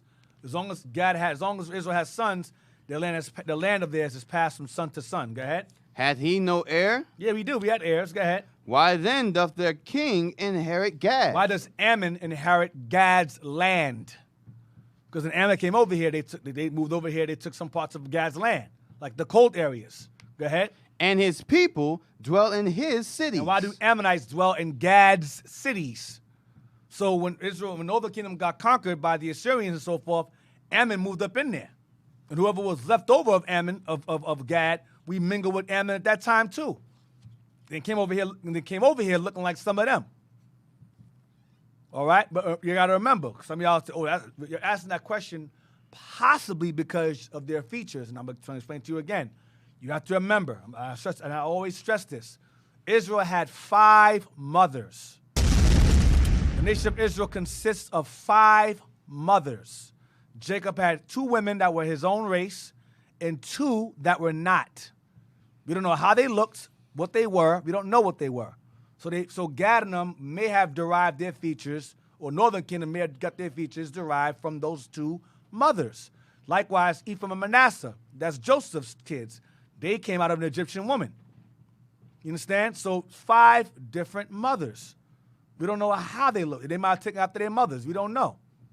Okay? So that's why I don't argue. That's why I brought out in my lessons before, I brought out how when the white man came to this side of the world, based upon his historic, accounts that he's ashamed of now, and he said that when the white man, missionaries or travelers, European travelers, explored the Americas, whether it was South, Central, or North America, all the Native Americans within those regions shared the same physiological differences. Some looked Negroid, some looked some looked, as you say, Asian, high cheekbones, but they all shared those same various features throughout each place of each part of America. So he came to the conclusion that they all come from one source, meaning they're all the same race. That's what they came to understand. So those features were always prominent. So Israel always had various features among them, even before we came to this side of the world. Okay, because Israel intermingled, and we had 5 different mothers. It's just common sense. Okay, hope that helps. Got another one. Says, Shalom, Deacon. Most High Christ bless you all. Thank you for the truth you're bringing out today. To know the origin of the words Hasmonean and Hasidic helps as I'm learning. Right. The breakdown of the Eternals was straight fire. All praise to the Most High in Christ for you, Sersha, Newark, New Jersey. All praises, all praises. All praises. Anybody else? Yeah. Says, hello, my name is Eli. I was watching some of y'all's video. I was wondering, how do I find out? But more on the it's a Issachar tribe. Oh, snap. Okay. Well, I went over. You have to watch my old videos. You have to watch the old videos where I go into the history of the Americas. It's a 33-part series. So the time you have to dedicate to watch, you watch that stuff, and I go into in-depth history of the Aztecs, the Chichimecs, the Olmecs, the Yucatanians, The Nahuatl. the Arawaks, Incas, Mayans, who else? Nahuatl. Yeah, Nahuatl. Nahuatl. I go in depth regarding that history, so you have to pretty much watch those my old series before this one to go into history about the Issachar and how they also proclaimed themselves to be of the tribe of Issachar when a man by the name of Garcia encountered them in Mexico. And they told him that their ancestor was, in fact, Issachar. All right? So you got to go back and watch that. Okay? If you have the time, if you don't have the time, you better make time to watch that. All right? It'll be a long time if I go over that again. Okay? So just watch the old videos on this, and you can just go back to the IUI, just go back to the Our Hidden History Radio YouTube channel, and just go through the videos, and you'll see me going into the history of the Americas. All right? And I touch on the so-called Mexicans or Issachar Aztecs. All right? Anybody else? Yes, sir. Says, I appreciate the sense y'all give when it comes to linking the secular history to the history displayed in Scripture. It's the best stuff ever. All praises, all praises. We got a question on the Okay, comment as well. It says, was the Spartans Southern or Northern Kingdom Mixture Israelites? of both, because Judah and Israel both came to Europe during the time we were doing trade, as the Phoenicians and migrations, both of them. So the answer to that question, I've heard primarily Northern Kingdom, but I would say both. I believe both, because remember we all became Hellenized, so Judah and Israel were residing in that area, both.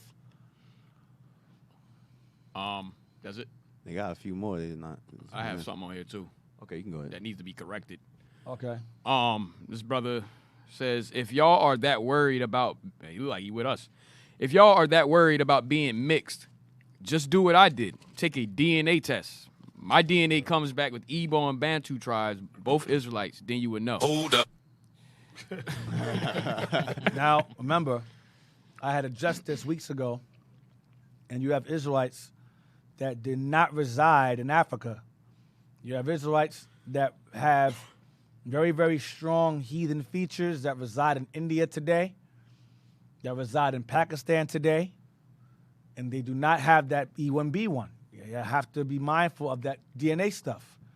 All right? I don't want to sidebar. I'm trying to stay on topic. That's why we need to focus on the class. All right? What we got? Okay. What time is it? 'Cause I'm trying to waste my time. 2:31. 2:31. Give me 1 Timothy 6:20. Yes, sir. I'm gonna address it really fast.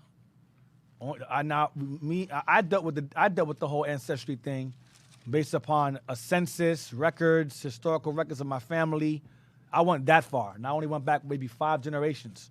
That goes back to North Carolina. That's as far as I go back. All that DNA stuff and swabbing, I don't mess with that stuff. First Timothy. Because then what happens if you come back, you 90% European and 2% black? Now what? Now your faith is wavering now. Oh no, my spittle is European, but your face is nigga. That don't make no damn sense. Be mindful of these things. Be mindful of these things. European spittle and black features. Be careful with that stuff. If you want to do it, that's fine, but be advised. I mean, there was an old thing I watched where they had, I think Jessica Alba was on some show because she's married to Judah. She's married to Cash Warren's son, I believe. Cash Warren, I think her husband's name is, and he's the son of an actor, a black actor, and she prides herself in her Hispanic heritage. So they said, "Oh, we did your DNA test, and you're 80% European." She was like, "What?" Like she did not look happy at all, at all. That kind of. She was like, "Nah, I ain't know, no." So I'm just telling you. You want 1 Timothy? Yeah, read that, please. 1 Timothy chapter 6 and verse 20. O Timothy, keep that which is committed to thy trust, avoiding profane and vain babblings and oppositions of science, falsely so called. Right, oppositions of science, falsely so called. Because remember, there was a video I played, I think a long time ago, we showed in class years ago about how they did a whole investigation on 23andMe. Is it called 23andMe and DNA testing? How it's less than 1%.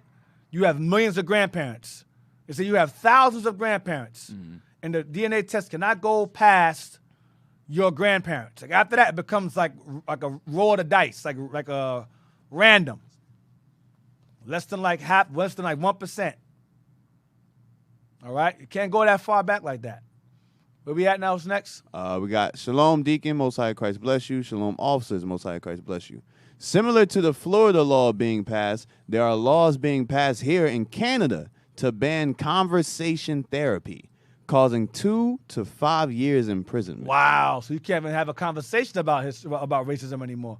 Conversation therapy. Wow. Boy, no way. Wait, where's this at? Canada. Canada. You know Canada's crazy anyway. Canada got them crazy laws. You can't even talk about homosexuality over there in public. All right. That's the only question. All right, so let's go back where we was at. Yes, sir. So again, DNA testing, I'm not saying it's completely false. Of course, people manage to avoid taking care of kids that ain't their own on the DNA test. So I understand the validity of that in that sense. But in terms of ancestry, gotta be very mindful. Take it with a grain of salt with that stuff. Where we at? 1 Maccabees chapter 3 and verse 1. Then his son Judas, called Maccabeus, rose up in his stead, and all his brethren helped him, and so did all they that held with his father. And they fought with cheerfulness the battle of Israel. So he got his people great honor, and put on a breastplate as a giant, and girt his warlike harness about him, and made battles, protecting the host with his sword. And his axe, he was like a lion, and like a lion's whelp, roaring for his prey. Maccabees, he was a beast. He was a problem. Go ahead. For he pursued the wicked, and sought them out, and burnt up those that vex his people. Go ahead. Wherefore the wicked shrunk for fear of him, and all the workers of iniquity were troubled, because salvation prospered in his hand. Because he was winning battles. Go ahead. He grieved also many kings, and made Jacob glad with his axe, and his memorial is blessed forever. His memorial is blessed forever. Go on. Moreover, he went through the cities of Judah, destroying the ungodly out of them, and turning away wrath from Israel, so that he was renowned unto the uttermost parts of the earth, and he received unto him such as were ready to perish. Read verse 9 again. So that he was renowned unto the uttermost parts of the earth. So that he was renowned unto the utmost part of the earth. He was renowned unto the utmost part of the earth. Meaning the world, the old world, knew about this guy's fighting power, his fighting skills. Go ahead. And he received unto him such as were ready to perish. He gained more and more men, more and more army. Go ahead. Then Apollonius gathered the Gentiles together. Then who? Then Apollonius. Apollonius, remember this guy, Apollonius. Gathered the Gentiles together, and a great host out of Samaria to fight against Israel. So Apollonius gathered a great host out of Samaria to fight against Israel. Apollonius. Keep that guy in mind. Apollonius. Now, read down. Read verse 11 and 12. Yes, sir. Which thing when Judas perceived, he went forth to meet him, and so he smote him. He killed Apollonius. Go ahead. And slew him. Many also fell down slain, but the rest fled. Wherefore Judas took their spoils, and Apollonius' sword. And Apollonius' sword. Also, and therewith he fought all his life long. So after he killed Apollonius, he said, I like this sword. I'm going to keep it. And he fought with that sword the rest of his days. Apollonius' sword. Now, give me that article, Jess. Regarding, it says that his fame was renowned to the utmost part. Not only was his fame renowned, but the men that fought with him, their fame went also.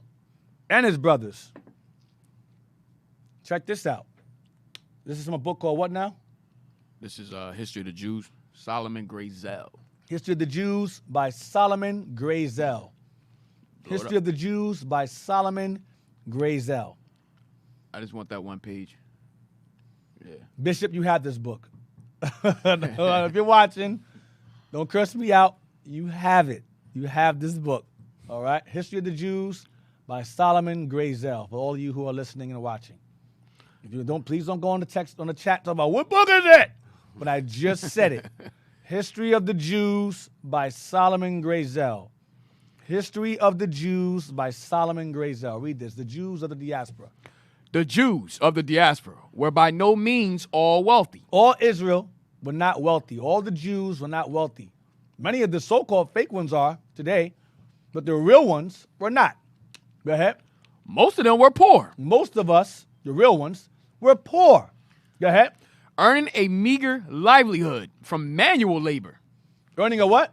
Earning a meager livelihood from manual labor. We, the diaspora, worked 9 to 5s. 9 to 5s. Go ahead. Jewish beggars, but homeless, were to be seen on the streets of Rome and Alexandria. So we were seen the streets of Rome and Alexandria, Egypt. Poor. Go ahead. To earn a living, some Jews resorted to such peculiar occupations as interpreting dreams or telling fortunes. Witchcraft. Go ahead. There was a time when the Jews were famed for their fighting qualities and were hired as soldiers in various armies. So there was a time in which the Jews were famous for their fighting qualities and were hired as soldiers in various armies. That extends back as far as India. We gained status over there. The CDs gained status over there in Pakistan and India as warriors. Even in Persia with Zerubbabel. This extends centuries. But watch this part. Read on. This was true, especially for several centuries. See? For several centuries following what? Following the Maccabean Wars, when everyone knew how well Jews had fought. Why? Because his fame went to the utmost part of the earth. So because of the Maccabees, we got jobs as mercenaries, soldiers, warriors in different lands because of our reputation of fighting with Maccabees. Right. He was a problem. Good, you saying? No, it says in the next sentence. Read on. Subsequently, this occupation ceased to be common among the Jews of the Roman Empire. Though in Parthia, Jewish mercenary soldiers continued to exist for centuries. See? In Persia, Iran, it says that subsequently, this occupation ceased to be common among the Jews of the Roman Empire. By Rome, we were done. That fighting quality was ceased among us. Though in Persia, Parthia, Iran, Jewish mercenary soldiers like Zerubbabel, but not mercenary, he was immortal, soldiers continued to exist for centuries, like the Sidis, who resided in Iran and so forth, Pakistan. That's all the same area pretty much. Okay? Like Yasuke. Right, Yasuke the Black Samurai is a prime example. Persia, all right, Parthia. That's all I want. So we got hired to fight, we got hired in military because of Maccabees' fame. Where we at? Verse 13. Yes, sir. Verse 13. Now when Saran, a prince of the army of Syria, heard say that Judas had gathered unto him a multitude and company of the faithful to go out with him to war. Stop. Now it says, now when Saran, a prince of the army of Syria. Now you may ask yourself, who the hell is Saran? Do you remember there was a certain movie that came out years ago? Very good movie. Long movie. Multiple chapters. And the main villain's name was Saran. You know what that is? Lord of the Rings. Lord of the Rings. Damn. The main villain was Sauron. They cut his finger off. He became a giant eyeball. The whole movie, or whatever. Sauron. It's the same thing. They based that movie off the Battle of the Maccabees. I'm gonna prove it to y'all. Read on.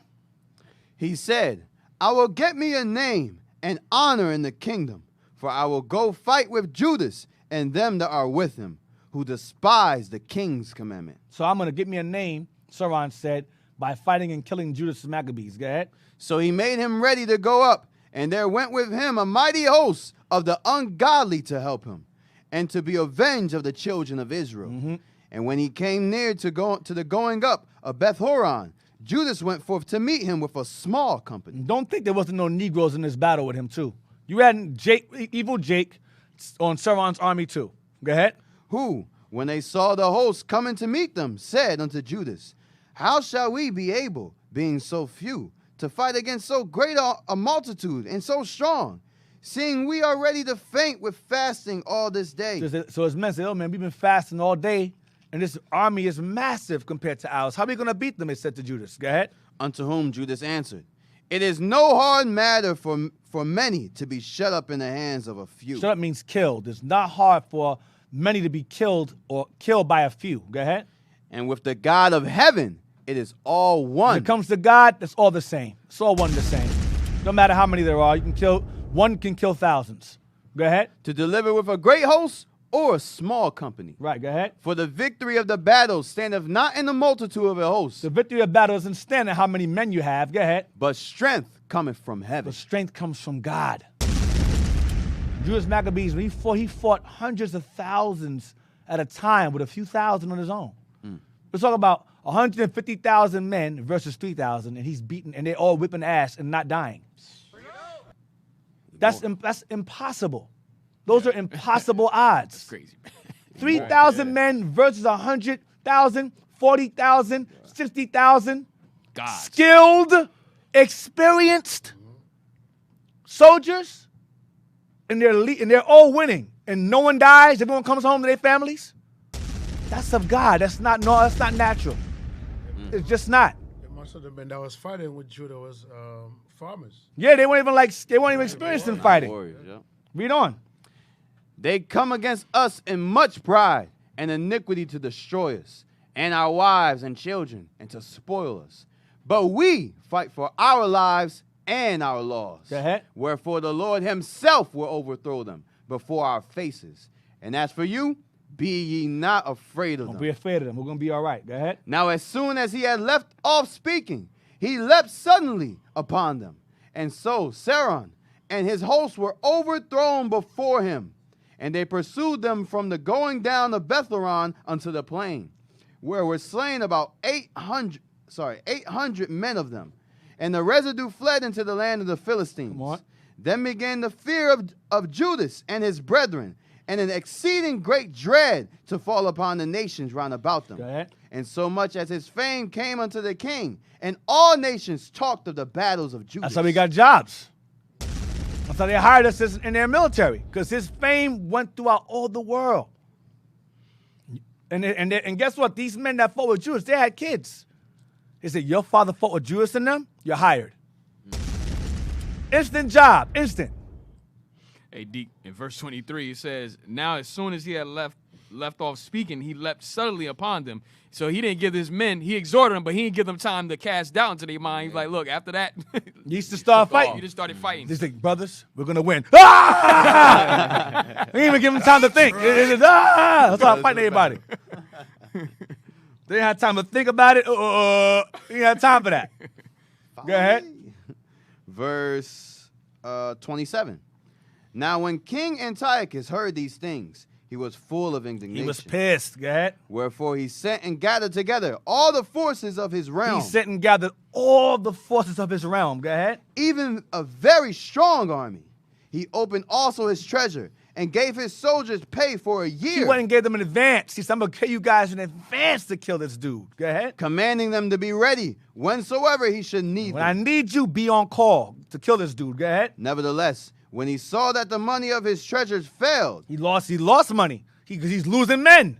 Because Maccabees and them is killing everybody. Go ahead. And that the tributes in the country were small because of the dissension and plague when he had brought upon which he had brought upon the land, and taking away the laws which he had been of old time. Right, because by him changing laws and so forth, it caused all kind of issues and problems in the lands he reigned over. Plagues and all kind of disease. Remember, their diets change, their habits change, their thoughts change. So bad things started happening because remember, it says evils multiply in the earth. And when evil multiplies, you know what else multiplies? Plague, division, all that come behind it, like here in America. Go ahead. He feared that he should not be able to bear the charges any longer, nor to have such gifts to give to so liberally as he did before. He's going broke. For he had abounded above the kings that were before him.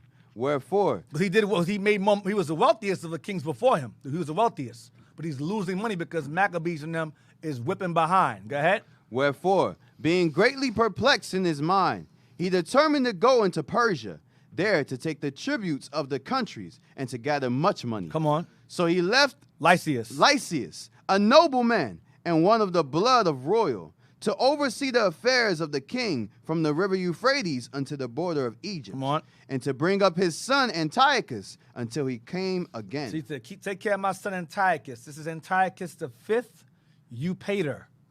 This boy right here is Antiochus the fifth Eupator. Lysias, take care of him while I'm gone.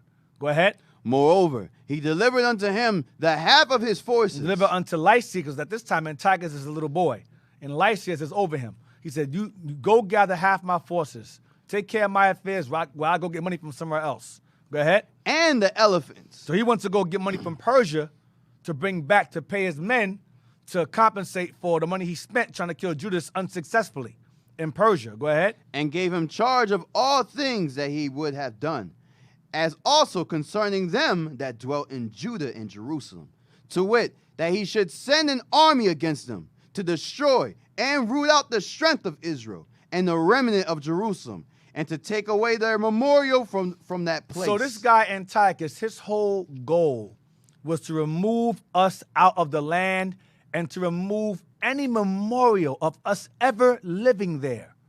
And guess what? Later on, they were successful. There's no record or there's no one among our own people that matters really that remembers or acknowledges that we were once the inhabitants of Jerusalem. No one understands. That's an unknown mystery to the world, among the world and our own people, that we are the original residents of the land of Canaan, of the land of Israel. So what the European man has done successfully recently, he failed back then when Maccabees and them were around. Read the verse again, 35 again. Yes, sir. To wit, that he should send an army against them to destroy and root out the strength of Israel and the remnant of Jerusalem, and to take away the memorial from that place. And they eventually in time were successful in that. To take away our memorial from that place. Go ahead. And that he should place strangers in all their quarters and divide their land by lots. Ain't that what happened now? Ain't that happening right now? Read it verse again. And that he should place strangers in all their quarters. Take us out the land, remove any history of us being in the land, and put heathens there. That's what Rome did. That's what Britain did under the British mandate in the League of Nations. Assyrians. What do they call it?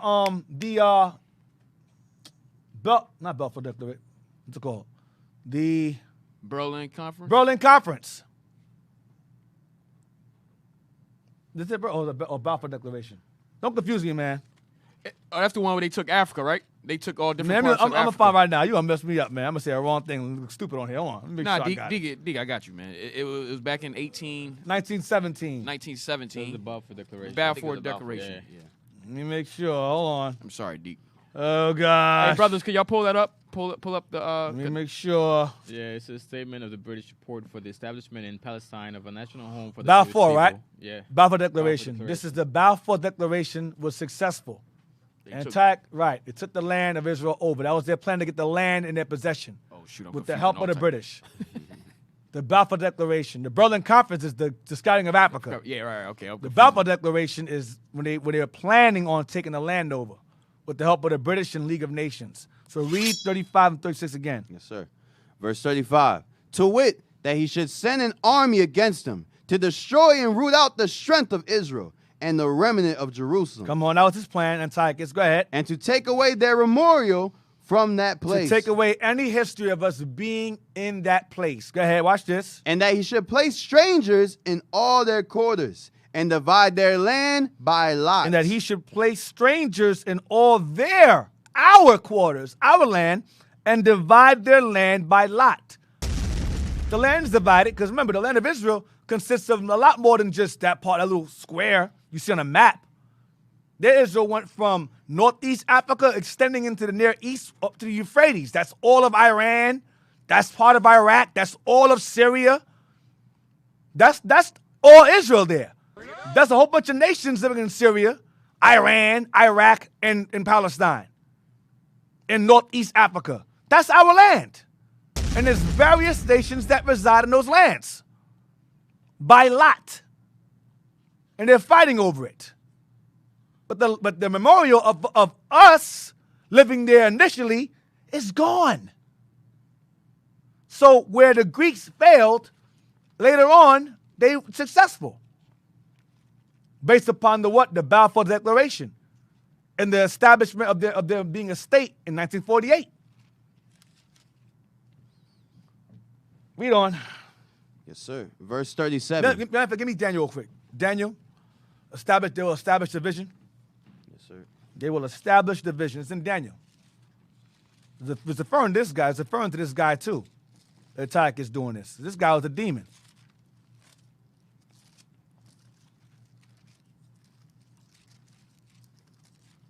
Daniel 8?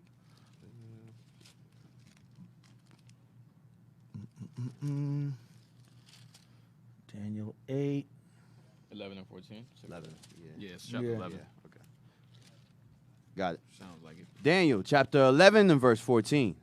And in those times there shall many stand up against the king of the south. Also the robbers of thy people. The what? The robbers of thy people shall exalt themselves to establish the vision. Right. That's they took our land and established what's the vision? That they're the rightful inheritors of that land. And removing any memorial of us being there. I'll give you a prime example. This is common with the nations. When you watch a movie 300, Leonidas is like, Xerxes told Leonidas, I'm going to remove you from the parchments so that the world never knew you existed. I'm going to erase your existence for defying me. When you watch the movie, he promised him that.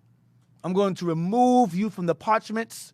I'm going to burn your whole record of your existence around so no one knows that you existed. That was common in practice among the nations of doing that. Hold on. Give me where it says dark sentences. Chapter 9. Yes, sir.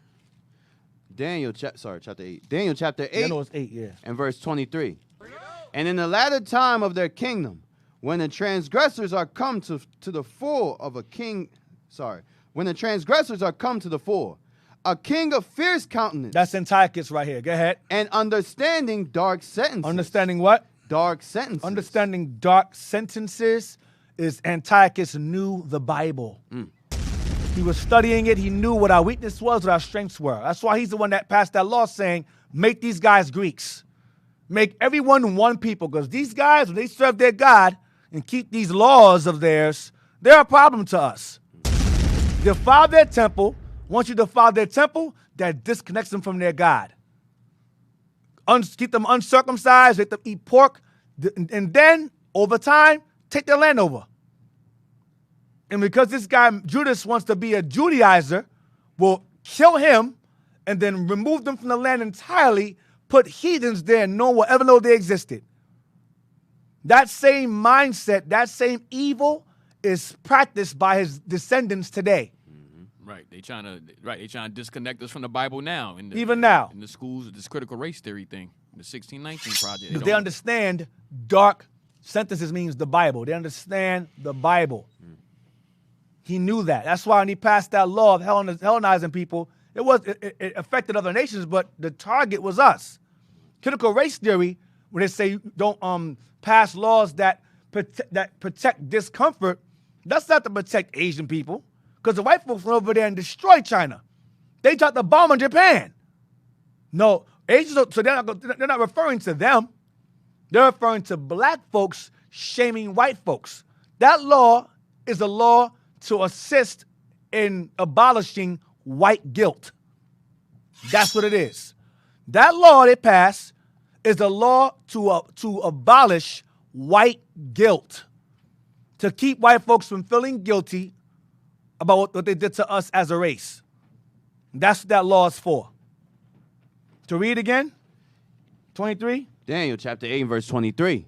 And in the latter time of their kingdom, when the transgressors are come to the fore, a king of fierce countenance and understanding dark sentences shall stand up. Right, shall stand up. So that's going into Antiochus Epiphanes. This guy was diabolically genius and evil. Now let's go back to where we were at. First Maccabees. Verse 37. Yes, sir. First Maccabees, chapter 3 and verse 37. 35 again. Read 35 again. Verse 35. Let's sum it up. To wit, that he should send an army against them to destroy and root out the strength of Israel and the remnant of Jerusalem, and to take away the memorial from that place. Take away any remembrance of us living in that land. Go ahead. And that he should place strangers in all their quarters and divide their land by lot. To heathens, to other nations. Go ahead. So the king So this is the Greek version of the Balfour Declaration. That's what this is. That's what you're reading. You're reading the ancient Greek version of the Balfour Declaration agenda. Damn. Read on.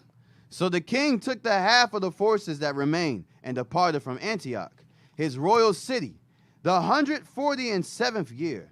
And having passed the river Euphrates, he went through the high countries. Come on. Then Lysias chose Ptolemy, the son of Deramenes, and Nicanor, and Gorgias. Gorgias. So Nicanor, remember that guy? Nicanor. He chose Ptolemy, son of Deramenes, Nicanor, and who? Gorgias. Go ahead. Mighty men of the king's friends. Mighty men of the king's friends. These are like the generals. Go ahead. And with them he sent 40,000 footmen and 7,000 horsemen to go into the land of Judah and to destroy it. Stop.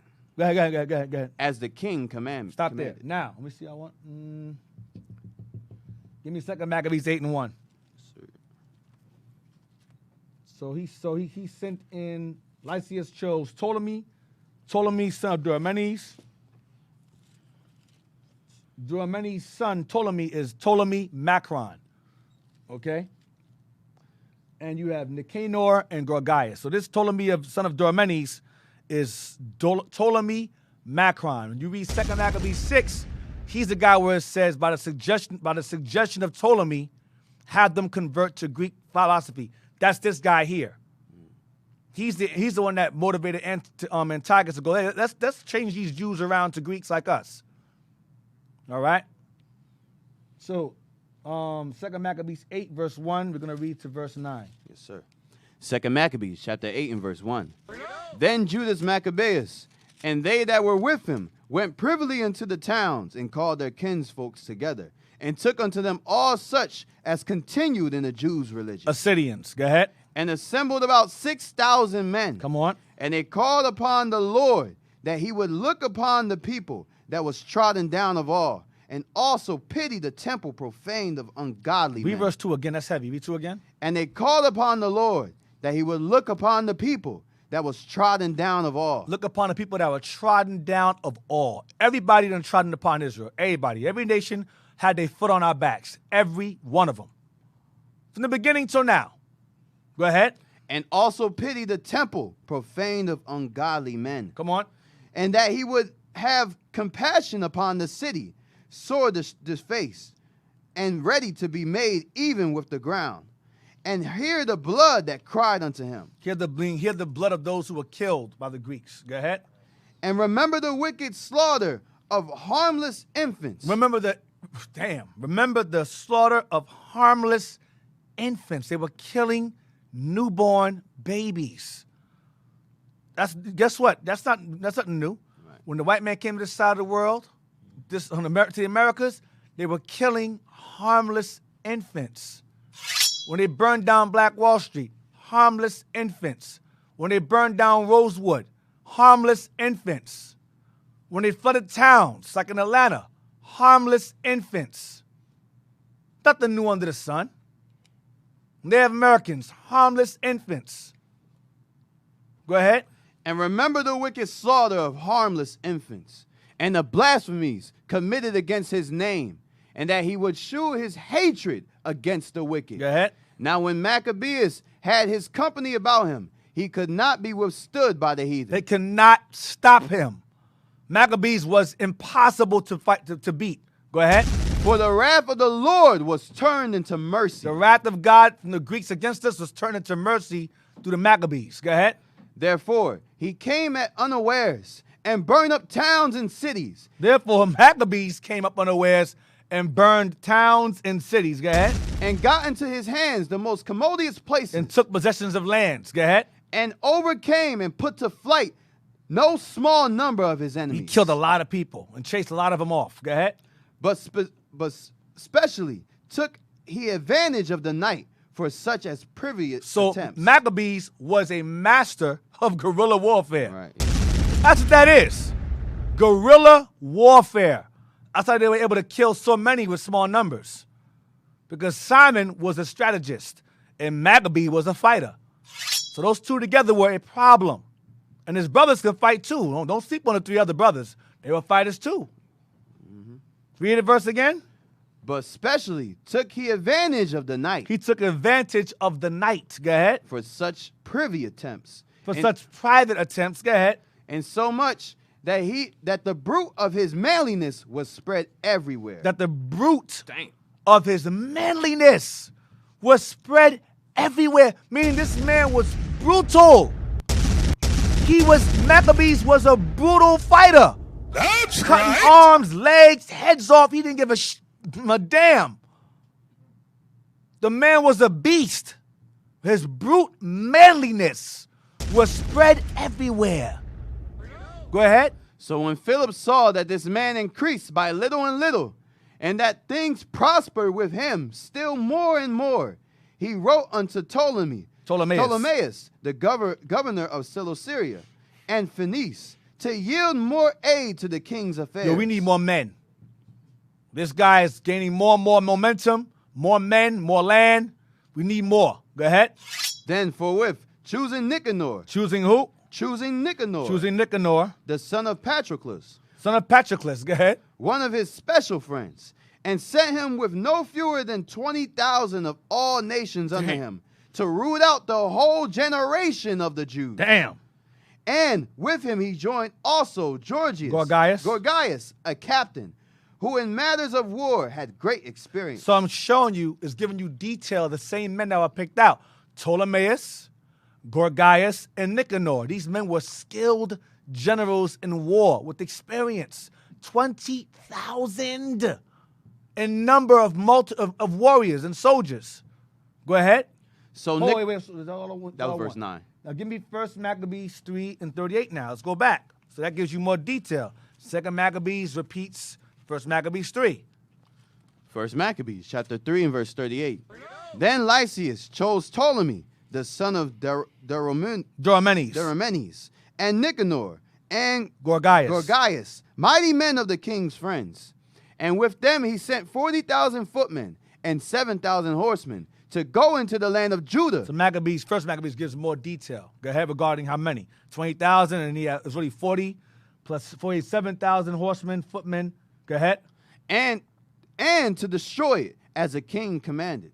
So they went forth with all their power and came and pitched by Emmaus in the plain country. Come on. And the merchants of the country, hearing the fame of them, took silver and gold very much with servants, and came into the camp to buy the children of Israel for slaves.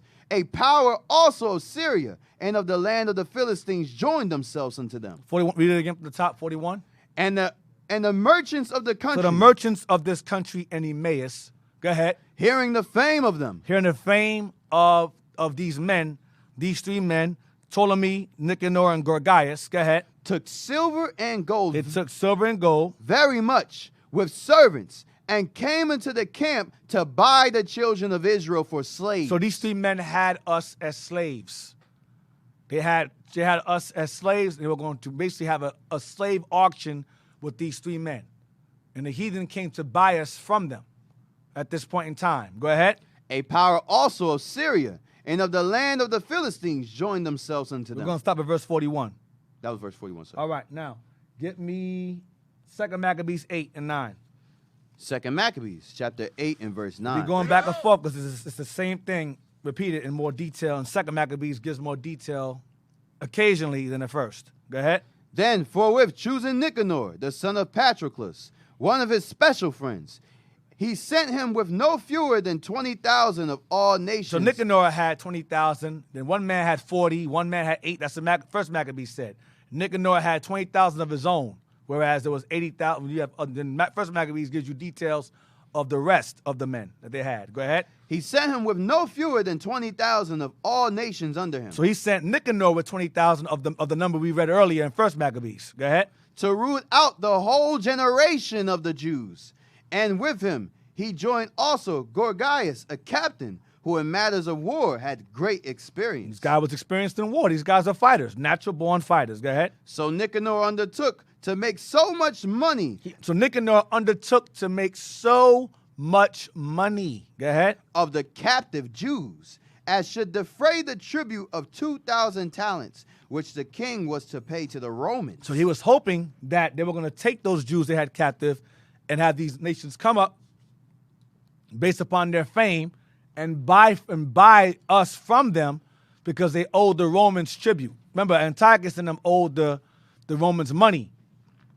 Remember, you recall that history of the Antiochus' family owing the Romans money because they rebelled against Rome with the help of Hannibal. So that money was like they owed thousands upon thousands of dollars, millions upon millions of dollars. So they figure if we sell these Israelites as slaves to these other nations, we can get that money and give it to the king to pay off the Romans. That was their plan.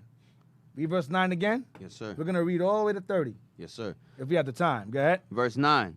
Then forthwith choosing Nicanor, the son of Patroclus, one of his special friends, he sent him with no fewer than 20,000 of all nations under him to root out the whole generation of the Jews. And with him he joined also Gorgias, a captain, who in matters of war had great experience. So Nicanor undertook to make so much money of the captive Jews. Of the captive Jews. Go ahead. As should defray the tribute of 2,000 talents. That's a lot of money. Go ahead. Which the king was to pay to the Romans. Go ahead. Wherefore immediately he sent to the cities upon the seacoast, proclaiming a sale of the captive Jews. He proclaimed a sale of the captive Jews. So that's in First Maccabees. Go ahead. And promising that they should have 80 bodies for 1 talent. They can sell 90 bodies for 1 talent. 90 bodies for what? This is the slave trade. This is the ancient slave trade right here. So does it sell 4 score is a score is 20, so 4 score, 20 times 4 is 80, plus 10, that's 90. 90 bodies for 1 talent. Go ahead. Not expecting the vengeance that was to follow upon him from the Almighty God. They weren't expecting God was going to intervene in that slave trade. Because at this time, the wrath of God was turned into mercy. Right. Go ahead.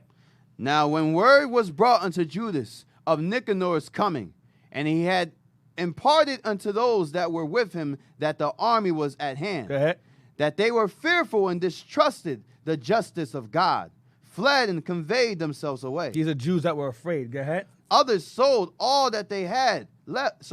Others sold all that they had left, and with all besought the Lord to deliver them, being sold by the wicked Nicanor before they met together. See, so these are Jews that tried to run away and escape. When they saw everybody's army coming, and they tried to sell their belongings, make some money, and run, they got caught and became captives. Go ahead. And if not for their own sakes, yet for the covenant he had made with their fathers, and for his holy and glorious name's sake, by which they were called. Go ahead. So Maccabeus called his men together into the number of 6,000, and exhorted them not to be stricken with terror of the enemy. Because Nicanor had 20,000.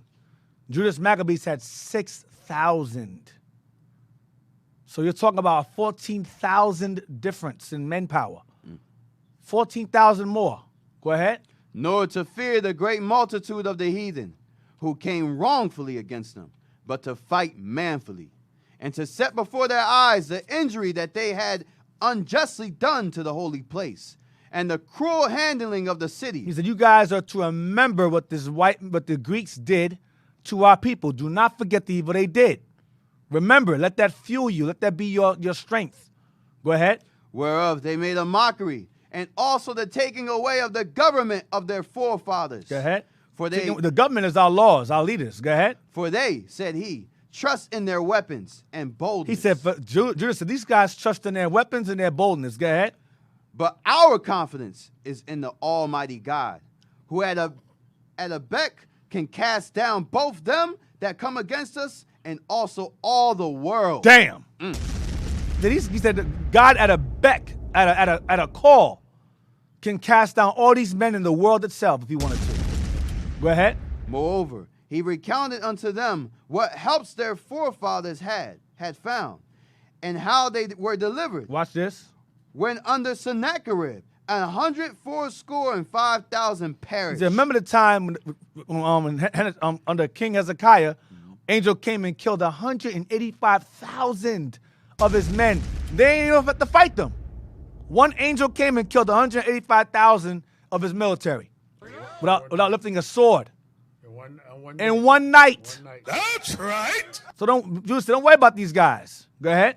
And he told them of the battle that they had in Babylon with the Galatians, how they came but 8,000 in all to the business, with 4,000 Macedonians, and that the Macedonians being perplexed, the 8,000 destroyed and 120,000 because of the help that they had from heaven, and so received a great booty. Right, great wealth. Go ahead. Thus, when he had made them bold with these words, and ready to die for the laws and the country, he divided his army into 4 parts. Come on, watch this. And joined with himself his own brethren, his brothers, leaders of each band, to wit, Simon, his brother, and Joseph, and Jonathan, other brother, giving each one 1,500 men. Go ahead.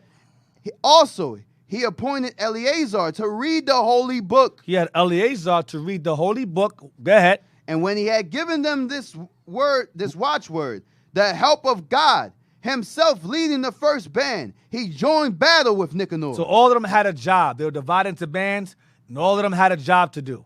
Eleazar was the reader to exhort the men, and you had other bands. It says the leaders of each band. All right, go ahead. And by the help of the Almighty. That's called unity.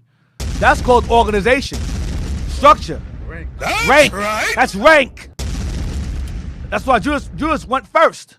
That's rank. Go ahead. And by the help of the Almighty, they slew above 9,000 of their enemies, and wounded and maimed the most part of Nicanor's hosts, and so put all to flight. 6,000 men killed 9,000 men.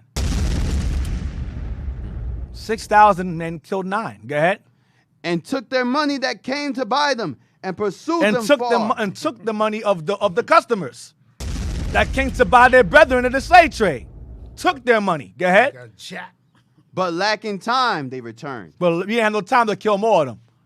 So we had to go. We had time. We killed enough people. Let's go. Go ahead. For it was the day before the Sabbath. Because the Sabbath is coming in. Okay, Sabbath's coming in. Enough killing. We're good. We're done. We got enough money. Go ahead. And therefore, they would no longer pursue them.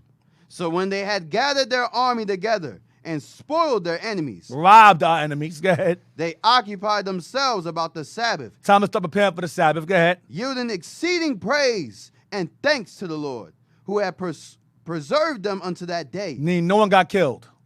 Which was the beginning of mercy distilling upon them. Go ahead. And after the Sabbath, when they had given part of the spoils to the maimed, and the widows and orphans. They gave the spoils to who? The maimed. They gave the spoils of those who lost arms, legs, feet, hands. That's called workers' compensation. They gave them workers' compensation. So Jewish Maccabees and them, these guys, we were wealthy. We going to war, killing these heathens and taking their money. We had wealth. We amassed wealth. So you start paying his men. You lost your arm, lost your leg, here's the money. Workers paid. If the woman lost her husband in the war, we took care of the women. Took care of their children. Go ahead. And after the Sabbath, when they had given part of the spoils to the maimed, and the widows, and the what? And the widows. Those who lost husbands. So those who did get killed, who did die in battle, he took care of their families. Go ahead. And orphans. And those who lost their fathers. He took care of their children. Go ahead. The residue they divided among themselves. And whatever was left over after taking care of everybody else, they gave to themselves. Go ahead, because they put their people first. That's what that means. Go ahead. And their servants. And their servants. Go ahead. When this was done, and they had made a common supplication, they besought the merciful Lord to be reconciled with his servants forever. Moreover, of those that were with Timotheus and Bacchides. With who? Bacchides. No, read again. Moreover, of those that were with Timotheus. Right, Timotheus, go ahead. And Bacchides. And Bacchides. So keep those names in mind. Timotheus and Bacchides, go ahead. Who fought against them. Who fought against us. They slew above 20,000 and very easily got high in strongholds. Damn. And divided among themselves many spoils more, and made the maimed, orphan, widows, yea, and the aged also, equal in spoils with themselves. Everybody was getting paid. Everybody was making money. That's right. Nobody was poor in the Maccabees and them. Everybody was eating good, living good. The maimed, the orphans, the old, everybody was eating good. Whipping heathen ass all over the place. Spoils themselves. Go ahead. Verse 31. And when they had gathered their armor. Hold on, stop there. Yes, sir. So give me First Maccabees 3. What time is it? 3:18. 3:18. All right, give me First Maccabees 3. 41. First Maccabees chapter 3 and verse 41. And when the merchants of the country, hearing the fame of them, took silver and gold very much with servants, and came into the camp to buy the children of Israel. I remember this. For slaves. Yep, to make that money. Go ahead. For the Romans, to sell slaves 90 for a talent to pay the Romans. Remember that? Go ahead. A power also of Syria and of the land of the Philistines joined themselves unto them. Mm-hmm. Now when Judas and his brethren saw that miseries were multiplied, and that the forces did encamp themselves in their border, for they knew how the king had given commandment to destroy the people and utterly abolish them, they said one to another, let us restore the decayed estate of our people, and let us fight for our people and the sanctuary. Then was the congregation gathered together, that they might be ready for battle, and that they might pray and ask mercy and compassion. Go ahead. Now Jerusalem lay void as a wilderness. There was none of her children that went in or out. What verse you in? Verse 45. Come on. The sanctuary also was trodden down, and aliens kept the stronghold. Mm-hmm. The heathen had their habitation in that place, and joy was taken from Jacob, and the pipe with the harp ceased. Come on. Wherefore the Israelites assembled themselves together, and came to Maspha over against Jerusalem, For in Masphah was the place where they profaned off Where they prayed aforetime. Sorry, where they prayed aforetime in Israel. Come on. Then they fasted that day and put on sackcloth and cast ashes upon their heads and rent their clothes. Come on. And laid open the book of the law, wherein the heathen had sought to paint the likeness of their images. So they opened up. They found our Bibles, and they opened the books and found that the Greeks had painted themselves in place of our fathers in our Bibles. You know what this is called? This is called whitewashing. This is called iconoclasm, image breaking. That's what they were doing. Okay? You got that image, that article about Antiochus entering into the temple? Share something real quick. When Antiochus entered into the temple, because God allowed him to, because normally he wouldn't have been killed immediately for doing that.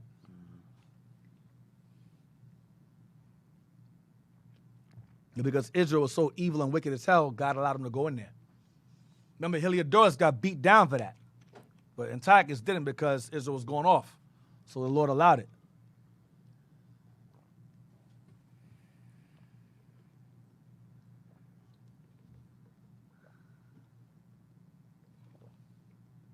It'll take a little bit to find it deep. I'll pull it up. I'm pull it up though. So I'm gonna show y'all that we had depictions of our fathers in our Bibles. Okay, we have pictures of our fathers in our Bibles, and the Greeks took it upon themselves to whitewash those images. That's the. Give me Job 9:24. Yes, sir. All right, here we go. Give me Job 9:24 real quick to give you an example. When you go like in New York, they have a statue of Moses in New York, and that statue is a white man. Okay, it's a statue of a white man. I think if you go like around the City Hall in the Bronx of New York, around Yankee Stadium, there's a whole bunch of court buildings. There's a bunch of court buildings all over the place in the Bronx. Those of y'all from New York know what I'm talking about. You go to the court buildings in New York and the Bronx, there's a bunch of statues and so forth, and they have a statue of Moses holding the commandments, and it's a white dude. Okay? So I want to share something real quick. Job. Share something real quick. Job 9:24, read that. Sir. The book of Job, chapter 9, verse 24. The earth is given into the hand of the wicked. The earth itself is given into the hands of the wicked. By God himself, God gave this world into the hands of the wicked, which means Edom. Go ahead. He covereth the faces of the judges thereof. And the wicked whom he gave this world into the hands of, they cover the faces of the judges thereof. How? With paint. When they whitewashed the images of our forefathers, the prophets, the angels, God himself, Adam, the sisters, Mary, Phoebe. Okay, read on. If he's not covering the faces of the judges or whitewashing them, go ahead. Where? And who is he? Then where and who's doing it? Who else could it be? Because Africans ain't doing it. Arabs are not doing it. Asians ain't doing it. If they're going to turn around and try to pass a law to keep us from talking about it, nah, I'll take jail time. Right. We'll just teach it in jail. Right. Then when we get out, they're gonna teach it today. They're gonna teach it again. It's not gonna stop. Right. It's never gonna stop. Get out. I'll be in prison. Shalom, Most High in Christ bless, in jail with an orange suit on. Y'all want that? That's fine. God forbid. But hey, it is what it is. Well, it seems like that's what it's going to amount to after a while. It's going to come to that after a while. Because they're not going to stop. And y'all know we ain't going to stop. That's right. Blow it up.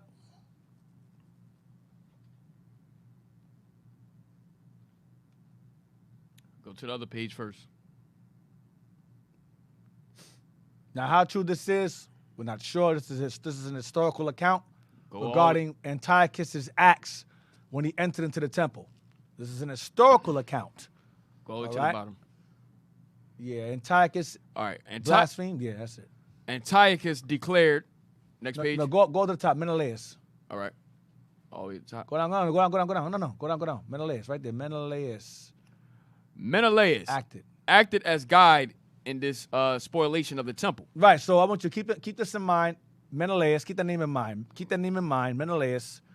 Go ahead. acted as guide in the spoilation of the temple. We'll get to that later on. Menelaus acted as a guide in the spoiling of the temple. Go ahead, profaning. Go ahead.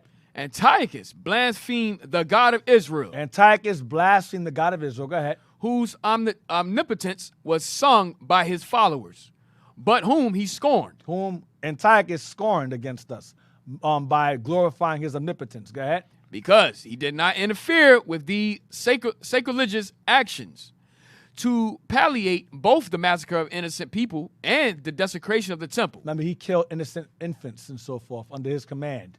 Go ahead. He invented a falsehood. He invented a falsehood. Go ahead. Which long afterwards continued to bring Judaism into bad repute against all civilized nations. Right. So he spread this lie when he entered into the temple, what he saw. Certain things he saw. Go ahead. Antiochus declared. Antiochus said what? Watch this. Declared that he had seen in the Holy of Holies. He had seen in the Holy of Holies. That's the place where only the high priest is allowed to enter into. When he walked in there, go ahead. The statue of a man with a long beard mounted on an ass and holding a book in his hand. He believed it to be the statue of the lawgiver Moses. So he saw in the Holy of Holies a statue of Moses. Now, how true this is, we don't know. The Bible doesn't talk about this. So this is an historical account of what he claims he saw when he walked into the temple. He saw a statue of Moses holding the commandments. Go ahead. Who had given the Judeans. Who had given us, the Judeans, what? Inhuman, horrible laws to separate them from all other peoples. You see what he did? He said this Moses guy was holding up laws that were inhumane and horrible that separated us from all other people. Because remember, their whole thought was, those laws make you guys feel special, think you better than anybody. So if I remove those laws from you, then you're like everybody else. If I profane your temple, you're like everybody else. Because he understood what? Dark sentences. That's why he called it the Holy of Holies, because he knew what that was, because he read it. Go ahead.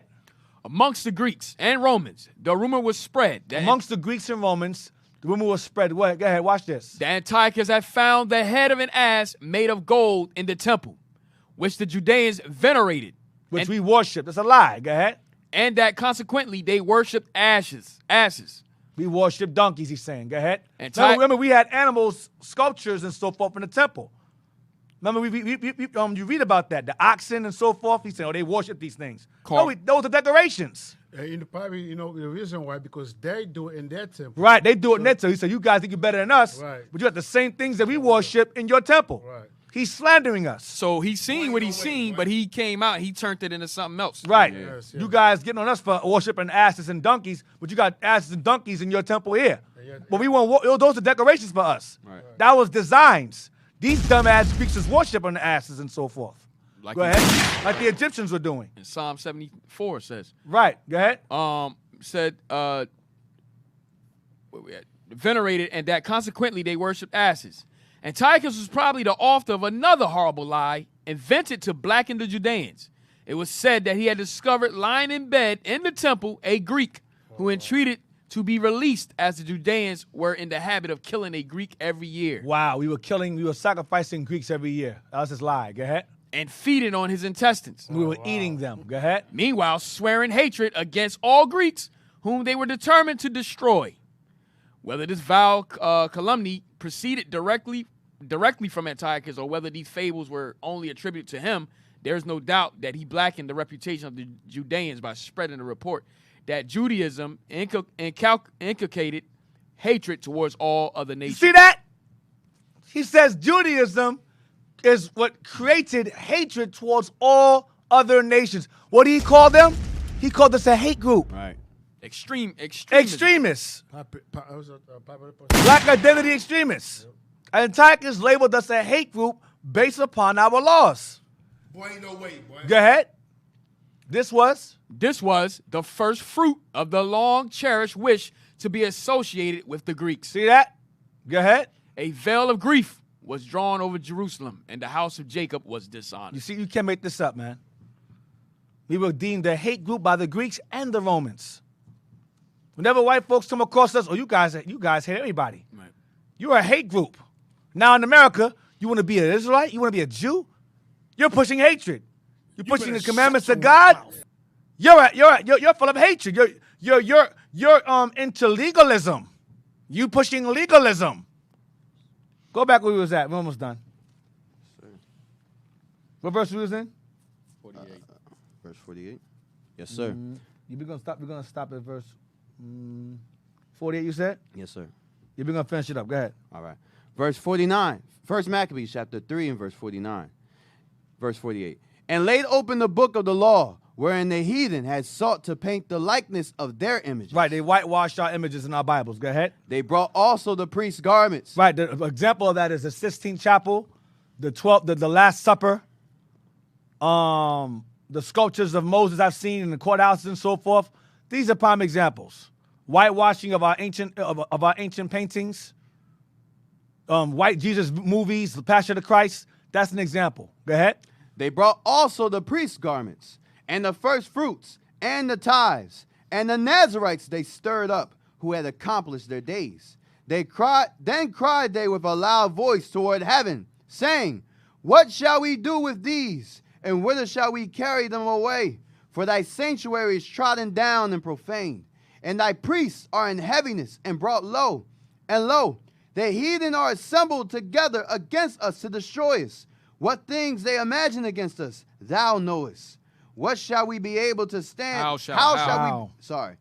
shall we be able to stand against them? Except thou, O God, be our help. Then sounded they with trumpets and cried with a loud voice. And after this, Judas ordained captains over the people. He did what? Judas ordained captains over the people. He set up rank and order over the people. Go ahead. Even captains over thousands and over hundreds and over 50s and over 10s. Ranks. He set up rank. Go ahead.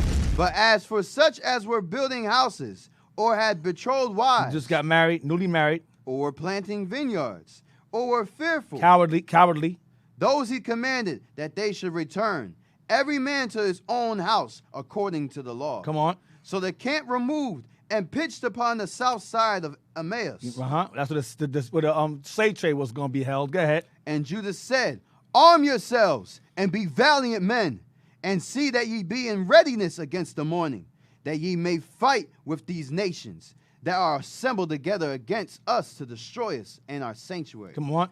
For it is better for us to die in the battle than to behold the calamities of our people and our sanctuary. Damn.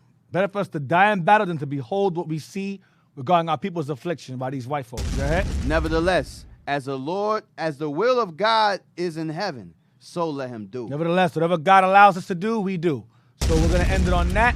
We'll continue in chapter 4, Lord's will, next week, regarding the heroic acts of our forefathers, the Maccabees, the Hasmonean family. So hopefully you guys enjoyed. Shout outs to the IT team. Excellent job today. Shout outs to the breakfast team with excellent food this morning. I'm stuffed. I keep drinking water because I keep burping every 5 seconds. All praises for that. All right. With that, and shout outs to y'all who asked questions regarding the class. Thank you for your focus and concentration and your questions. All right. Continue to do so. Announcements. Hey, Israel, let's give Deacon a hand for that class. All praise to the Most High. I know reading that history gets everybody hyped, so all praises. Israel, if you missed anything from the past classes that Deacon is going over, you can always go to Our Hidden History Radio on YouTube, all right? We have every single episode uploaded on that channel, okay? You can download them and rewatch them over and over again. Don't forget to donate to Our Hidden History on PayPal to iuic.philadelphia@israelunite.org. Once again, iuic.philadelphia@israelunite.org. And in the comment section, put OHH. Also, don't forget to subscribe to our other Philly channels, IUIC Philadelphia and IUIC Philadelphia in the Classroom, where we have many teachings from the deacon to the captains to the officers of IUIC Philly. All right? Also, let's not forget to subscribe to IUIC TV to get exclusive content from the bishops and the deacons, all right? Also, let's not neglect the Booster Club, IUIC.fundraising@israelunite.org. Once again, IUIC.fundraising@israelunite.org.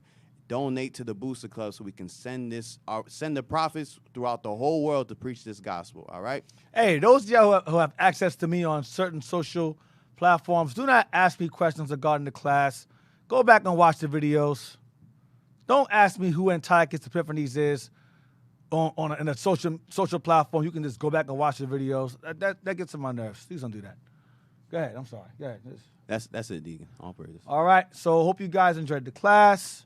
Lords will see y'all next week for another episode of our Hidden History Radio.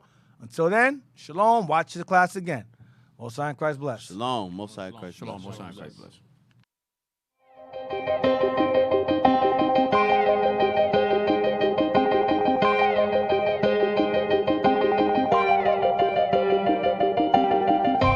Searching for the road to the way back. We don't know our father's going way back.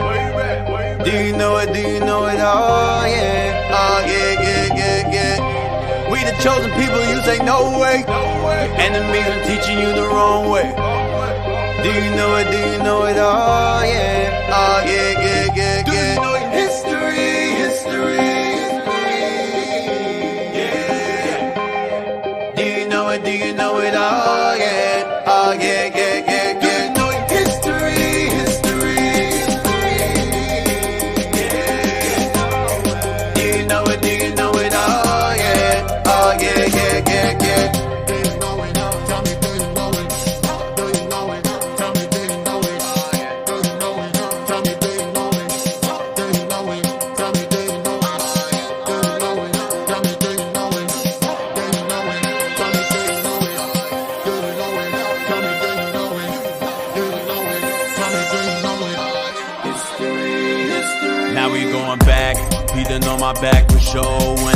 When I let the truth go, we gon' let them know. My people on my back for sure. I hold them down for the road. The Lord Almighty made me. Laws I got, they changed me. We can see the truth now. I got them looking crazy. Man, I'm always searching. Yeah, I'm searching. You hear me, boy, I'm searching. You hear me, boy, I'm searching. You hear me, boy, I'm searching. Yeah. Searching for the road to the way back. We don't know our father's going way back. Do you know it? Do you know it? Oh yeah. Oh yeah. We the chosen people, you say no way. Enemies been teaching you the wrong way. Do you know